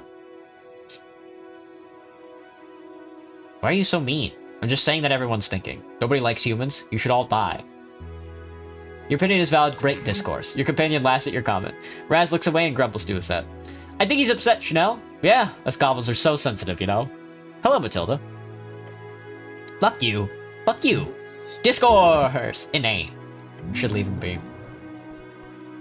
I will never magic hand. I will never magic hand. I wouldn't even know where to begin looking for fucking magic hand, man. Hello, Ness. Good to see you out here. Out and about. You see the elf conversing with the giant central tree of Tolstad, her words clearly articulated. Oh my lord, do not fret. They do not wish you any harm. They are voting. It's called democracy. She's speaking quite clearly. The leaves on the tree rustles and the elf chuckles. Yes, it is quite silly, isn't it? Oh, Cleric! Just having a chat here with Lord Pooh. Hello, Desan. Hello, Lord Pooh. The leaves rustle again and the elf translate. He says hello. A branch sways in the wind. In a minute now, we have the be polite first. The Cleric is a great hero to this city. What did he say? Nothing, Cleric. She chuckles creepily. I've been meaning to see how it went for you, actually, with your little trip. Glance up at the Pillar of Jor. Yes, that trip. Lord Pooh here saw it all. He sees most things around here, in fact, so he is interested too. Aren't you, Minapooey? Aren't you, Minapooey? It went well. Almost died, but that's usually how it goes with most things. Chanel listens to your description intently. Interesting. Communion with the primal strings in our little Vatar makes it clear the disturbance of the tea shop has been calmed as well. You should feel proud, Cleric. That's an accomplishment. Thank you, Nasan. You're welcome. Maybe we should leave these two lovebirds to their action. Your companion mutters behind you. He stands quite a bit away as per usual. As perhaps we should. Although first I should speak with you about a certain topic. Druidism, Cleric. A political movement pushed mainly by groves of collected druids across the coast. They have many divergent ideas, but primarily they focus on reverence for nature, primal spirits, and a focus on cultivating honorable relationships with the physical landscape and all its inhabitants. That is a true path to walk. That is folly. Do not listen to the primal balance idiocy. What about it? It has no real foothold in Norfolk, but we have a monthly meeting up in various parks around the city. If you wish to partake in the next one, you have my official invitation. Sure, would be interesting to listen in. Wonderful. Be sure they get enough fika for all of us. A dwarven term for tea and cookies, or something else sweet. Usually used to make a break during work, to the dismay of employers everywhere. Yes. We usually discuss primal incidents, how to keep our parks and below areas safe from expansion and so on. I'm sure they would be interested in hearing about the tea shop. Some people expressed concern over if it was primal or elemental related. Glad to see you there, Cleric. And I hope you two enjoy this election day. You've earned it. A creepy smile. Chanel clears his throat and looks awkward. Time to go, Cleric. He's standing quite a bit far away from Neeson as always. Why are you so scared of mushroom? Where does it come from? Not scared. It's a rational aversion. Neeson chuckles a deep chuckle. We could probably dig a bit.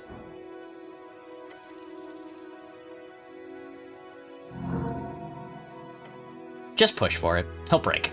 Come on, you can tell me, after everything we've been through? The goblin rubs his eyes. Fine, okay. He turns to face Neeson. It's not because of you, first of all, even if I'm sure you'll gladly take the credit. Of course. She smiles creepily, her eyes half glazed over. It's a bit of a cliche, but I fell into a mushroom patch as a kid during the garden expansion. The spores got in my mouth and my eyes. It was awful. Took weeks of the icky feeling to disappear. He shudders. So excuse me if I'm a bit standoffish, okay? Stackers, Snell. Stackers is a dwarven term translating into something like poor little one or woe beyond thee. Wow. That's so funny it's almost sad. Stackers, Snell. He groans. Don't call me that. I've heard the halfways had trouble early on in the expansion process, lots of little incidents.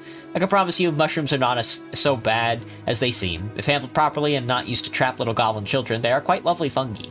Sure, I get that, but I'm still gonna stand back if that's okay. Of course, Schnell.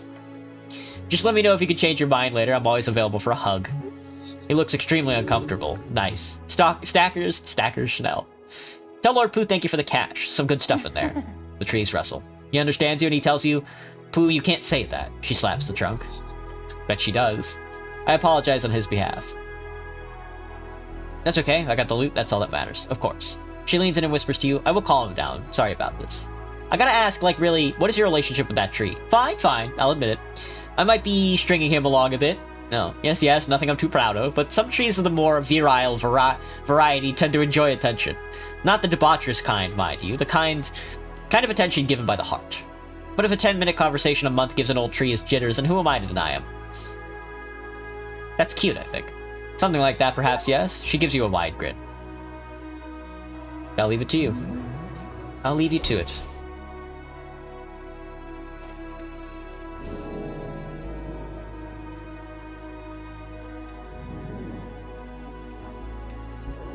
Hello, Burr. This is a scout of the deeper crevices of the earth, a creature set to keep an eye on the horrors of the icy range. Hello, Burke. Burr waves his staff around the grass, causing little flowers to sprout. When he notices you, he tips his cap. Snell makes sure to keep a healthy distance from the conversation. Cleric! You speak normal now, no, Burr? Ness cast a tongue on me. Nice. Stop. Very kind of her, allows me to interact with people up here. Nice to see you up here. Yes, it's been a long time. Not nearly as bad as I remembered. Potentially it's simply because the weather is quite good on this day. But we'll see. Probably won't stay too long. Hello, Akatsuki. You check out the election? I am. It's very interesting. Reminds me a lot of the hive-minded peoples I've interacted with over the years. For the people to sway the course of the colony, it seems like wisdom. Though it could backfire, depending on the general level of intelligence and individual wisdom of the people. The mushroom speaks true. People are way too stupid to handle democracy. You must believe in people. They get what they deserve. Liberty for all. I believe in us, as a collective. Belief is good, I think. You know, it's interesting to talk about this. Lots of people here seem to know about democracy. Thanks for sharing. Hope to see you around. You as well, Cleric. You appear to be a great person among your people. I wish you and your followers well. He speaks as if you're a god yourself. That's not possible, ever. You deserve followers, obviously. Whoa, careful, don't want to get one of those egos. Somewhat talkative dwarf that we're obviously going to steal his shards of jor from.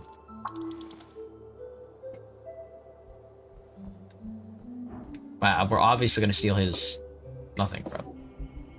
Well, look who it is. It's Drummer. It's just a crate, right? But what's that rhythmic thumping noise? You're kidding. The bird is actually the tea shop owner. Come on, really? That's supposed to be the silliest, most idiotic and plain stupid plan you've ever seen enacted, even if he's one of those bird people who are able to survive without food or water for weeks.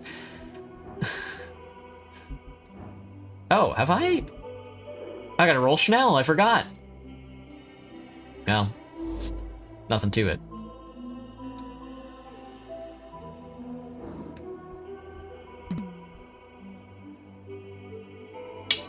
Near Our Lady's apartments, you hear that familiar rhythmic thumping noise.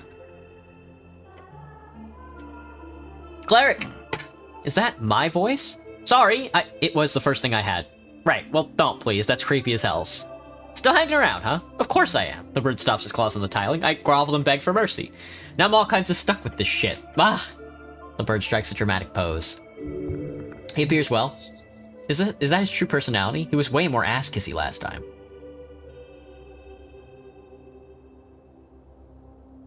Shoot him some finger guns and leave. See ya! Bye! Hello, Miss Nearly. Nearly sits on the grass playing a tune carried along in the wind. She's so deeply into her performance she does not notice you approach. She's good. The Goblin Bard keeps playing to the HWBT goblins. Just let her play. I think I need to speak with every single person I see. Oh, sweet. Oh, never mind. I lied. Well, well, look what Schnell dragged back. It's the human man thing. Difference between a door made out of wood and a door made out of wood? A doer? A doer? A doer? In one piece, too. Very impressive, I know. Moongore lifts her mace up to his shoulder. Watch yourself. The election day is ramping up. No trouble on Tolstad, but there has been some brewing on North Wall. Terrible. Terrible that I'm stuck here. Wish I could get into a brawl, just a little one. That'd make my day. Well, the cleric would love to do it now, but we really don't have the time. Boring. Aw. I'll be standing here then, hoping for something interesting to happen. She groans and adjusts her shield. Have fun with that.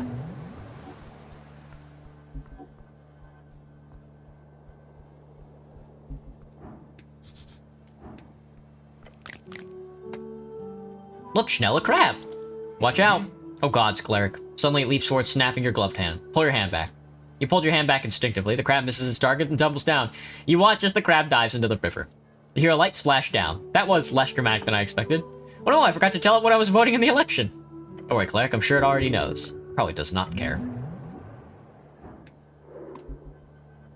Everglad hanging out in the pipes? Did I just not examine these guys? What happened? By the gods, it's a trifler. He's real polite, though, and he's genuinely not trying to kill you. You don't think it's really got a gender either, but it feels like a he, doesn't it? Don't ask him about his gender, or maybe do? You get a sense for his motivation here. The aberration before you does not hold any grudge and acts polite towards these ants running around him, all for the purpose of some greater esoteric vision. Either could be a different kind of wood, truly.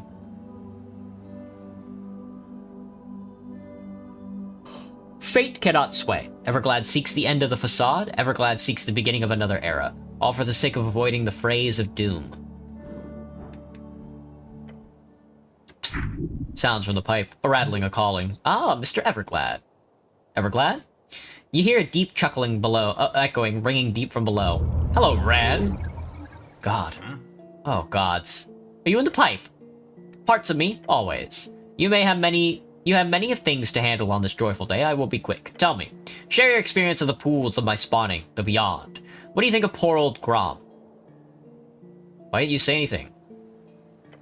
You appear to not quite understand my profession here. I say no more than deemed worthy of exchange. Can you hear through all these pipes? More or less. Listen on conversations, huh? I do. Must be pretty inane. It is. Sure, I'll tell you. The aberration lets out a deep grumble through the pipes. Gorm is dead, but I also met Earth and the beyond. We talked a bit. Ah! It is true, then. A god stuck in between. How fascinating. Extremely. Yes, indeed. And poor old Gorm, it seemed he was bad choice for patronage. Why'd you support Gorm with those dark powers? It was a whole thing. I gambled on his viability for a certain string. His role was not quite as I anticipated. Alas, as you say, it is what it is. Do you know who's going to ritually slaughter a bunch of innocent people? An attempt at resurrecting his god, then. I did not know. However, it was not difficult to guess. If a holy paladin comes to me for power, then there are very few answers to be found. Good to have it confirmed. I'll be going now. Very well. Enjoy the spoils of your suffrage now, Rand. Speak soon. The voice fades along with the ever so unnerving grumble. Sure, great. Sure, great. Embedded in the earth, you find weather-bitten stone in the shape of a spiral. Its edges are worn down, smooth almost, and behind you lies the head of what once was a snail statue. Whatever god of symbolisms this once denoted, time is grounded down. It's a monument to nothing now.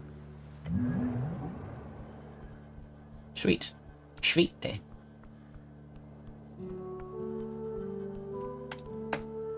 Ain't nothing going on over here. My bike! You see your bike now alone on the bridge. It's absolutely beautiful, as always. You can head into the sunset with this one. She now watches how you stare at your bicycle. True love, right there. I'll come back for you. Well, look at the bird. Yeah. DC 16 plus 1 strength. The seagull stares at you. It does not move as you approach. Hello, seagull. The bird squawks at you. Before you can even cast to speak with animals, it begins to take off, making some horrid noises as it does. Could have been worse. Could have pecked your eyes out.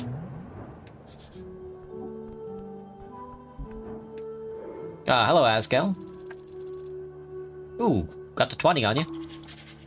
His expertise in the city below is not for nothing. You should keep him close. It'll be really useful if you ever want to get into the freelance dungeoning business. Seriously, there's a lot of money in that. Guess what? What's up? Ah, look, Romulus. It's the Cleric of Norvik, come to bless us once again. Aren't you just a darn lucky charm of a human, eh? He slaps you on the arm, it hurts. I actually met with one of those ancient snail people. What? Yeah, he should be around here somewhere, a fellow called Iskarum. Gar de Grim? An actual snail folk? Alive and all? Last time I checked. Out peering out of a puff of tiny esoteric sparks, Isk suddenly stands beside you. Yallo! Oh. I heard my name. That's I. The dwarf stares at the snail with a grin. In return, Isk just nods. Yes, absolutely. No need to worry. I've been in stasis for a millennia. I'd say that loses me the mineral rights. The snail lets out a blubbing laugh. And I see, these white manes must have found something sinister in our halls, which isn't surprising, really. My kin were quite the mad bunch towards the end. What? He's a... Dwarf stares blankly, then he gets it. You're reading my mind. Yeah, sorry. Is that intrusive? I can't help it, you see. No, very efficient. I like it. But then, do you know where it is? Not to a degree that would make you happy, but perhaps to a degree that would be helpful. You see, my good dwarf, I too speak certain artifacts that could be found in Tulamon. Perhaps we could collaborate. Yes, Wunderlicht. The dwarf reaches out and grabs the snail's hand, shaking it. We'll make a good team, huh, Isk? Good, I'll be in touch. Hello. The dwarf turns back to you, his eyes beaming. Literally. Can't believe this is happening. Years of toil and now everything happens at once. Thanks to you, cleric. He shakes your hand as well, leaving some snail mucus on your glove. I'll be sure to let you know how it goes, and if you're interested in some freelancing, I'll be sure to reach out as well. Dwarf laughs maniacally. The rust monster follows suit. Then he leans in with sudden serious expression. You're voting green. Of course. Ha! Go nicked. He laughs and slaps you on the arm again. Romulus makes a screeching noise on his shoulder. Be seeing you! Oh. I never got to fucking hang out with the Asgal youth. I really wanted to follow that quest line, though. A girl on a mission, she's out to fight for the green, no matter the battle. Her brash exterior is no fakery, it is her heart. It's worn on her sleeve. We could trifle her. Steal the Asgal chant, election issue, thanks. A group of Asgal youth activists are handing out newspaper and chanting slogans. They're showing their values in the streets. One of them adjusts her glasses. Cleric? She looks around and adjusts her glasses. So you're that cleric everyone mentioned. You don't look so tough to me. Toughness is in the heart. The Asgal youth member considers your statement, then she ignores you and continues her service. Well, if it isn't Alphos.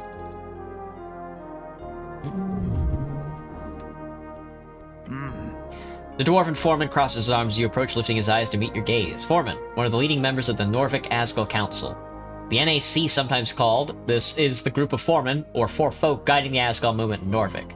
They lead workers' union movements, Asgal rallies, and the entire Asgalist Workers' Party. Norvik Asgal Council, the top brass behind the silly workers' union and the whole Asgalist movement in Norvik. Mr. Cityman? Hello. I heard you walking about in Tolstad. Did you manage all this mess with the tea shop? More or less. Good. In any case, we've got our duty to fulfill here in the last moments before a new, hopefully green dawn. Make sure to put down your vote in a wise way for the future of the city. For the future of our city. For Norvik. All the dwarves around chant in unison for Norvik. They're gonna let me in the... Let me into the fucking place? Simi and the boys. Follows the Asgall way, not due to choice, but due to indoctrination and tradition. He wants to live it to someone. His father? A patriarch? There's a path behind the painting. Simi, the right-hand man of Alphaz, wants to be his own man, but simply cannot. Not just his own skin, but those who depend on him and his eternal devotion as well. It's painfully difficult to dislike him. Where the fuck does that go? Nothing to say? He won't let me past.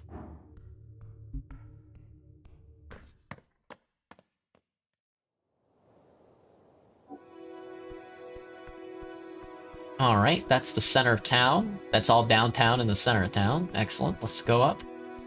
Let's keep it rolling. Oh, not going up that way. Gotcha.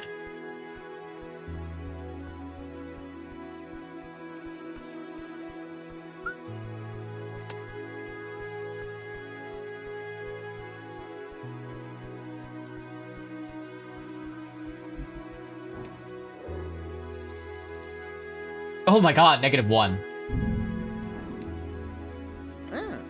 Here we are! Election day at last. The little devil shows you a fiendish grin. You ready to vote? Oh, you know it. Figured. He glances at the windows. There's time still, though. No need to rush. So many interesting people coming out here today. Plus, I'm sure you've got a ton of stuff to catch up on. Heard you were MIA for some time there, the devil chuckles. Yeah, I went into the beyond. Oh. Yeah. As in actual planeswalking. More or less, yeah, just for a bit. Damn. Hope you didn't bring back anything nasty like a virus. Starts sweating. He laughs. I'm kidding! Planar travel isn't exactly common these days, but the Arcanist used to do it all the time, so I'm sure it's fine. Because the Arcanist never did anything reckless. You're fine. The Beyond has many terrible dangers, but you avoided most of them. Now me, I'm getting brushed up on some stuff myself. These post-election months will be big business. Even if the Nationalists lose, especially in that case.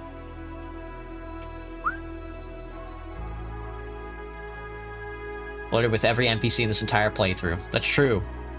Enter into union with the Free Striders, and the city will face a massive amount of paperwork. We're talking rewritings of base laws, designing new company structures, trade agreements, citizenship documents. Here rubs his little claws together. Stereotype. Whoa, slow down there, Mr. Comic Villain. Don't make it so obvious. It's good business. So much work, I love it. Good going, proud of you. Thanks. Not like this wasn't expected. It's a long time coming. I've obviously got a tight deal with Darrow, so wherever he goes, I tend to follow. What's your deal with Darrow? Just an informal thing. He helps me, I help him. Started a while back, when he was getting started. I'm pretty good at finding loopholes, and he's the kind of guy who loves to stick a finger in... Ew. Loopholes. You know, legal technicalities, the helpful kind, he grins. The devil is lawful evil. Who would have thought? Well, what's the legal status of a god who dies but exists in a fused state between worlds? He stares at you for a few seconds. I've got no idea. I mean, it's probably just a gray zone connected with the general ghost business. Ghosts, ghasts, shades, spirits, will-o-wisps, other spectral undead are obviously treated slightly different from reanimated corpses, but in general it's all the same.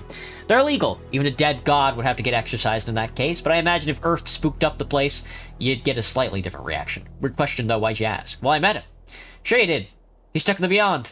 Yeah, I believe you, in a theoretical sense. He turned around fast. But I'd suggest not telling too many people. They'd either think you're crazy or trying to cause trouble on election day. Or both. He laughs.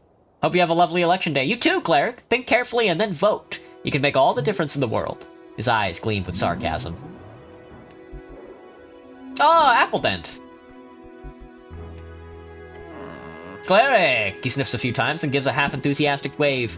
Beside him, you see Isk, who has clearly been asking a ton of questions to the halfling scholar.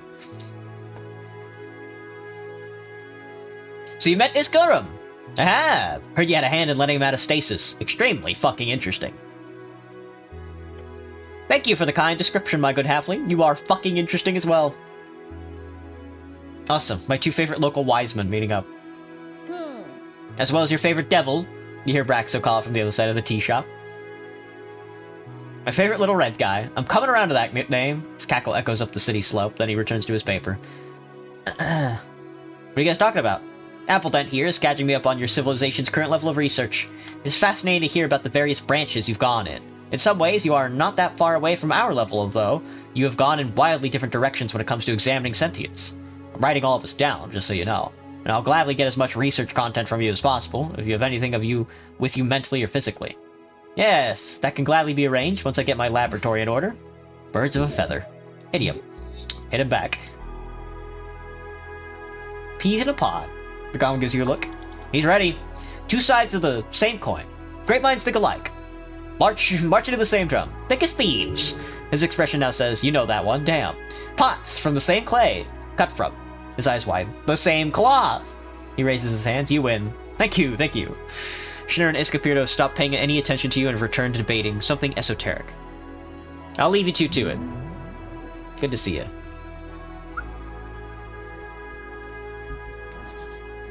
Greased up goblin. A barrel full of grease. They're greasing on it. They're getting greasy. I don't know why they're getting all greasy with it. A tear?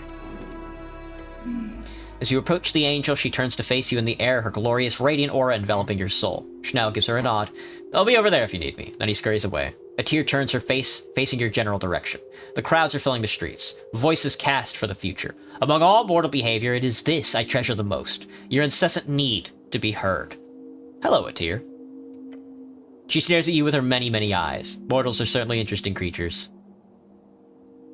Just stare at her. Her many eyes stare back. One more thing, Atir. Who you voting for? Her telepathic voice is silent a bit. Then she answers, I don't know. Didn't think angels would be so indecisive. She holds that hand in front of her face. I've decided to be a bit more human. For this day only. Her many eyes look to the sky. We will see what fate brings. Chaos. How interesting. Won't you look at that? Maybe she'll even go yellow. Her heart is gleaming and good, perhaps even green. She's probably just playing you, right? Bow your head and leave. Servants. You hear them talking about how much of a dick Darrow is.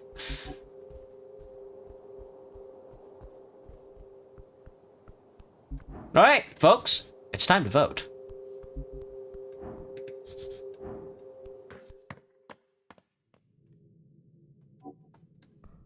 Ooh, not after I don't interact with this little guy. A tiny primal spirit.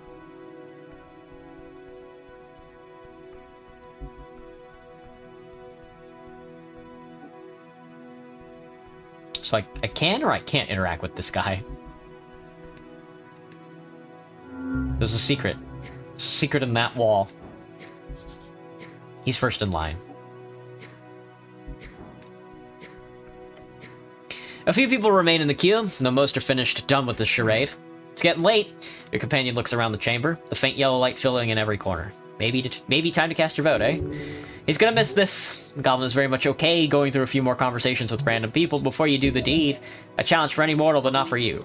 Another job in the bag. Hells yeah. Goblin gives you a tired smile.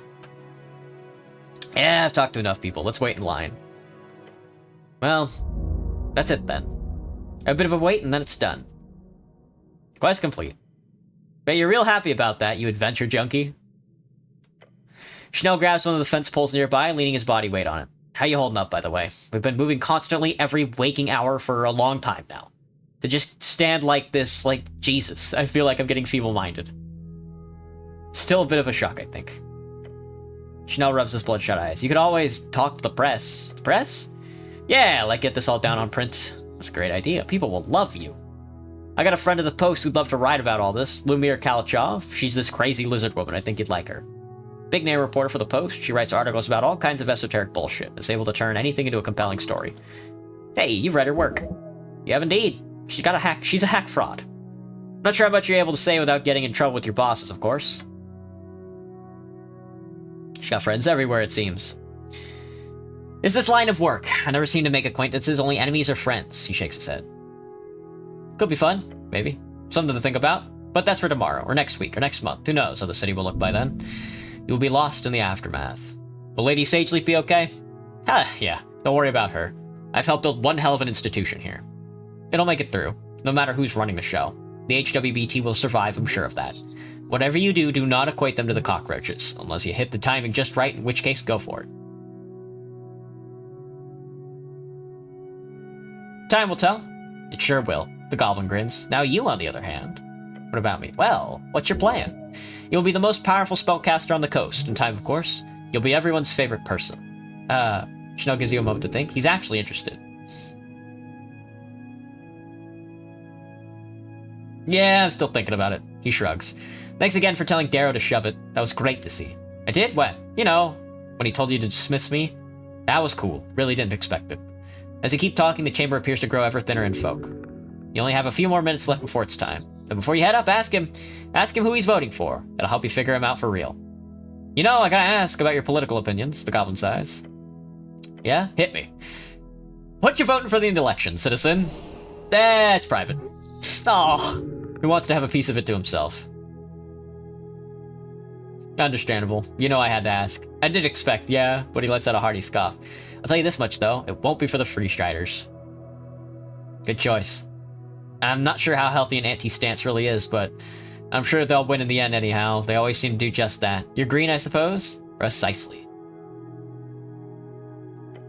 Cool. I read your many comments correctly, then. He brings out a yellow notepad. I'm not the type to write stuff down, I swear, but at some point I realized I should note down how often you make all these political comments. It got pretty ridiculous at some point. Then he flips through. Here. Chanel shows you a page full of scribbled lines. It's like 30 times, Cleric? I'm not saying you shouldn't be politically engaged, but you're clearly a bit too fixated. Politics is important. It's more important than all of us combined. I breathe politics, it's in my veins. Only 30, I gotta pump those numbers up. I suppose so. Goblin shakes his head, placing the yellow notepad back into his jacket. As he looks away, silence takes over between the two of you. There is something. Something is left unspoken. It's weighing on Schnell's mind. He takes a deep breath. Just a bit longer than it's all done. DC -1. He does not want to address it, unless you do it first. Snell is a good person. You can trust him, and you understand him. What's he thinking about? He's thinking of Earth. Ah. There's a lot of unspoken about your encounter in the void. Let him ask. You're thinking about something? I am? I can tell. Let's talk about Earth. The goblin slowly closes his eyes, relaxing his posture. He's carrying it no longer. Yeah, I gotta ask. Just had a brisk conversation with the man who personally slaughtered my entire race. Let me ask, what the fuck am I supposed to feel about that? Rage and confusion?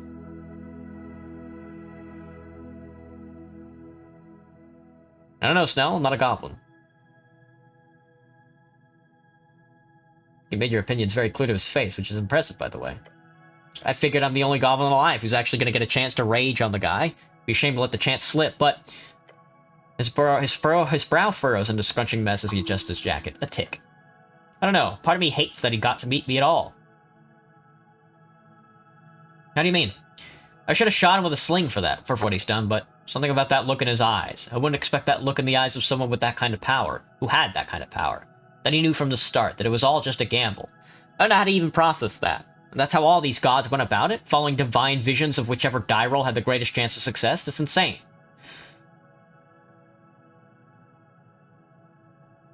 Just let him speak. Schnell places a claw up against his temple. It's just, this old man standing there defending every choice he's made, as if he were infallible, while also showing so much regret, like he knows how much he's fucked up along the way, but he'd still do it again. Am I supposed to feel bad for him, or should I have done some all-forgiving monk just because he did his best? On top of that, he has the gall to tell me what I should do? Like his words are anything other than the ramblings of a dead god? Fuck, I don't know. He looks down at the beautifully carved dwarven tiles. How do you feel about it? He's looking for some genuine shit here. Don't be too human negative. He won't like that. Follow what your heart is whispering. By a divine spark, treat him like any other human and you will see the truth. Remember what he told you. His era is over. You and I are the ones here. This is our city now. I don't know, Schnell. I'm only human. Your comment forces a laugh out of him. You sure are. Couldn't have gone better.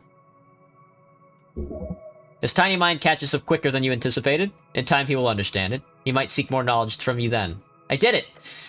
The dwarf at the front of the queue yells, his voice echoing out into the now almost empty temple chamber. I finally voted. I actually did it. He steps back from the ballot box, wiping sweat from his brow. The dwarf turns to look out over the chamber, tears streaming from his bloodshot eyes. I didn't think it would be so difficult. At least you've got one guy who cares as much about politics as you. With this gentleman done, you see nothing now. Nothing standing between you and your voice. Such a waste of time.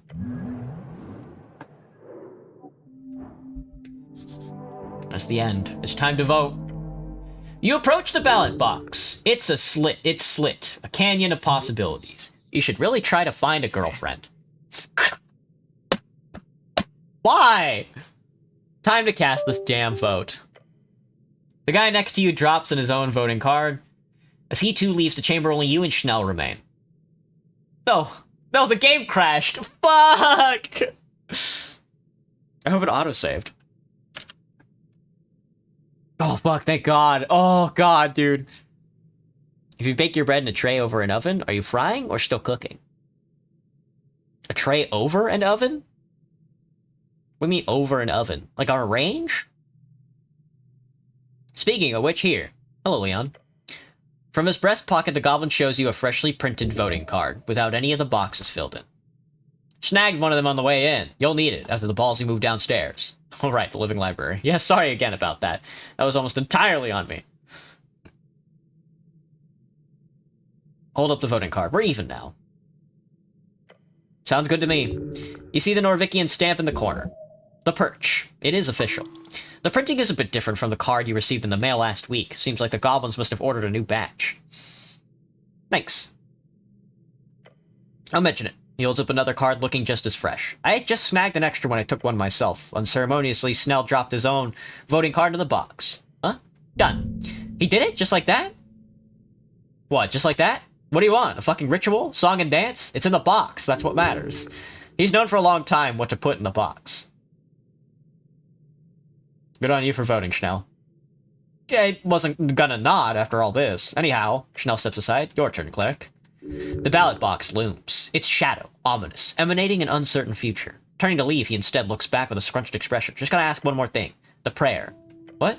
The prayer, the old man mentioned. You would pray every night for one thing. It's been killing me, so I gotta ask, what was it? Yeah? The goblin gives you an almost desperate look. He needs to hear this. Can't hurt to share. Not like anyone will ever ask you again. It's an idiotic thing. He will surely enjoy hearing it. It's, I'd look out the window each night. I'd look at the, moon in the dark sky. Then I'd ask her to give me one thing. Yeah? He leans in. What was it? Hold the finger. One. Only one is enough. I prayed for one friend. The goblin listens. That was a lonely kid. That's... He gives you a shrug. That's not unreasonable. It's really not. Your goblin companion laughs alongside you. He holds out a sharp claw. A show of friendship. A friendly gesture. Take it. A hand to shake. Careful, don't touch him too much.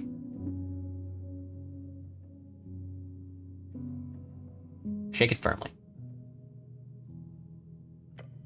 You give him a firm handshake. He grins. See you around, cleric. Your goblin companion then walks down the stairs, heading straight for the exit. And he goes, you hear him yell out, and don't vote for anything stupid! Watch him leave the Temple of Earth. Then... you're alone. Turn back to the ballot box. You see it staring at you. Next to it, a simple pencil. Just you and this amazing little box. Could you imagine? A dozen revolutions, decades of violence and upheaval, all to get you the chance to write whatever you want on that little piece of paper and drop it into this silly box. You are now about to contribute as 1 in approximately 300,000. For comparison, the textbook on esoteric history you read for your tower's initialization was 320,000 words long. Imagine yourself as one of those words. Then realize how vastly little this action matters in the grand scheme of Norvik. Yet one singular word in that tome can change its entire meaning. Vote. Vote for every person, each creature, all things in this world of yours. Vote. Pick up the pencil, look at the card, everything up on your shoulders. As you bring forth the voting card, the pencil in your hand, a word, a world watching. I know exactly what to vote. The ballot box believes you, so do it. Choose one. One final time. What if I choose wrong? There's a reason goodness is aligned with intent rather than outcome. If you truly value the world, then there is no wrong choice, only an attempt to fight for the right. No one's ever gonna find out what you write on that card of yours, not really. If someone asks later, you can just lie, so don't think about it too much. There is no correct vote, no wrong one either. Simply make do with this one singular voice of yours, an insignificant duty in a sea of mediocrity. Gods be damned, you cannot wait for this election to be over. I wonder what will happen to Norvik. Difficult to say? Chaos? Order breaking down? Complete collapse? Or more logically, nothing at all, since nothing ever really changes from banalities like democracy. Who knows? Maybe it'll fall to ruin, like every other civilization which has inhabited this place previously. There'll be good days ahead, for you, and all folk of this wonderful city. Now fucking vote already! Think about the Orange Ledger. Lady Sageleaf is not the city, nor the Reedsian coin. Out of everyone and everything, maybe she will be the one to truly make a difference with the contents of that strange, horrifying Orange Ledger. Time will tell. Now get this over with before you collect as much moss on this foul temple. I'm gonna vote for... You grasp the thin card. Vote for Ran Hemlin. Vote for the cleric. Vote for Schnell. Vote for Schnell! Fill every box, leave it out. I mean, it would be... I should just fill every box, dude. I should fill every box. The Ascalist Workers' Party. I'm voting Ascalist. You fill out the box with a heavy heart. For the ones who fall behind. For the ones who want to build an egalitarian dream, you're a good person. Hold up the voting card. You hold the card in your hand, the ballot box below, a symbol for everything you are, everything you could be. Once you put this voting card inside that box, you've already made your choice. Now follow the strings. That's a 50-50.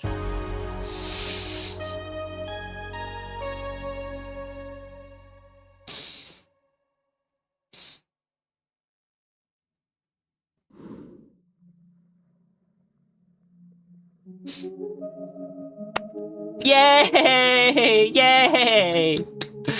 Yay! Oh, what a fun fucking game, dude.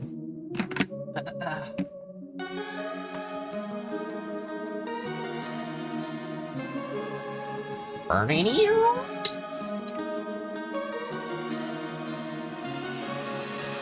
Oh, fuck.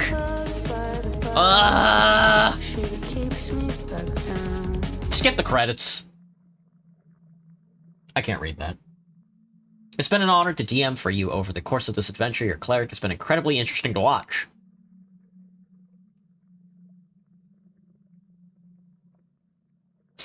That's a compliment.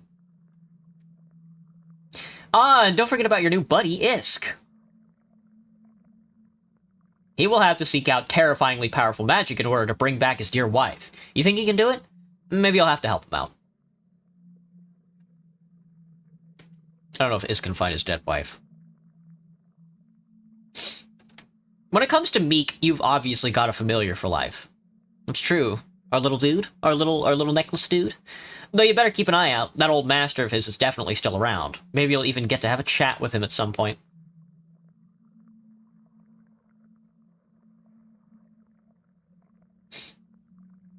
Was Esoteric Ebb worth it? 9 out of 10. Oh, and you probably won't see that cranium ant again, the one you dropped off down below. 9 out of 10. Esoteric Ebb is a 9 out of 10. Disco Elysium is a 10 out of 10. Esoteric Ebb is a 9 out of 10. I don't like the way it handles gender in this game. Unless you'd want to, I mean. Then there are questions surrounding those lost mines Askel was looking for. That sounds like a higher tier dungeon to me. Maybe that strange key to nowhere has something to do with it. We'll just have to wait and see.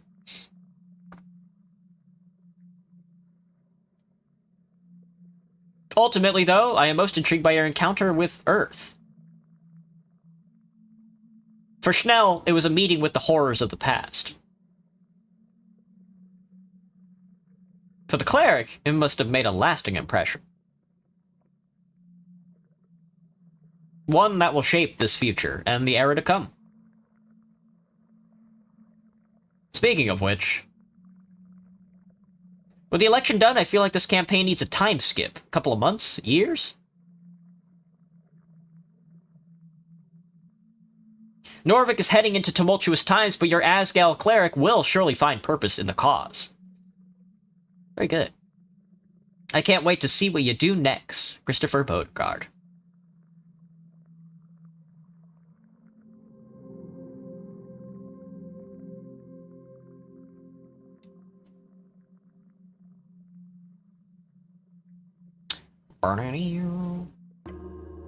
Yay!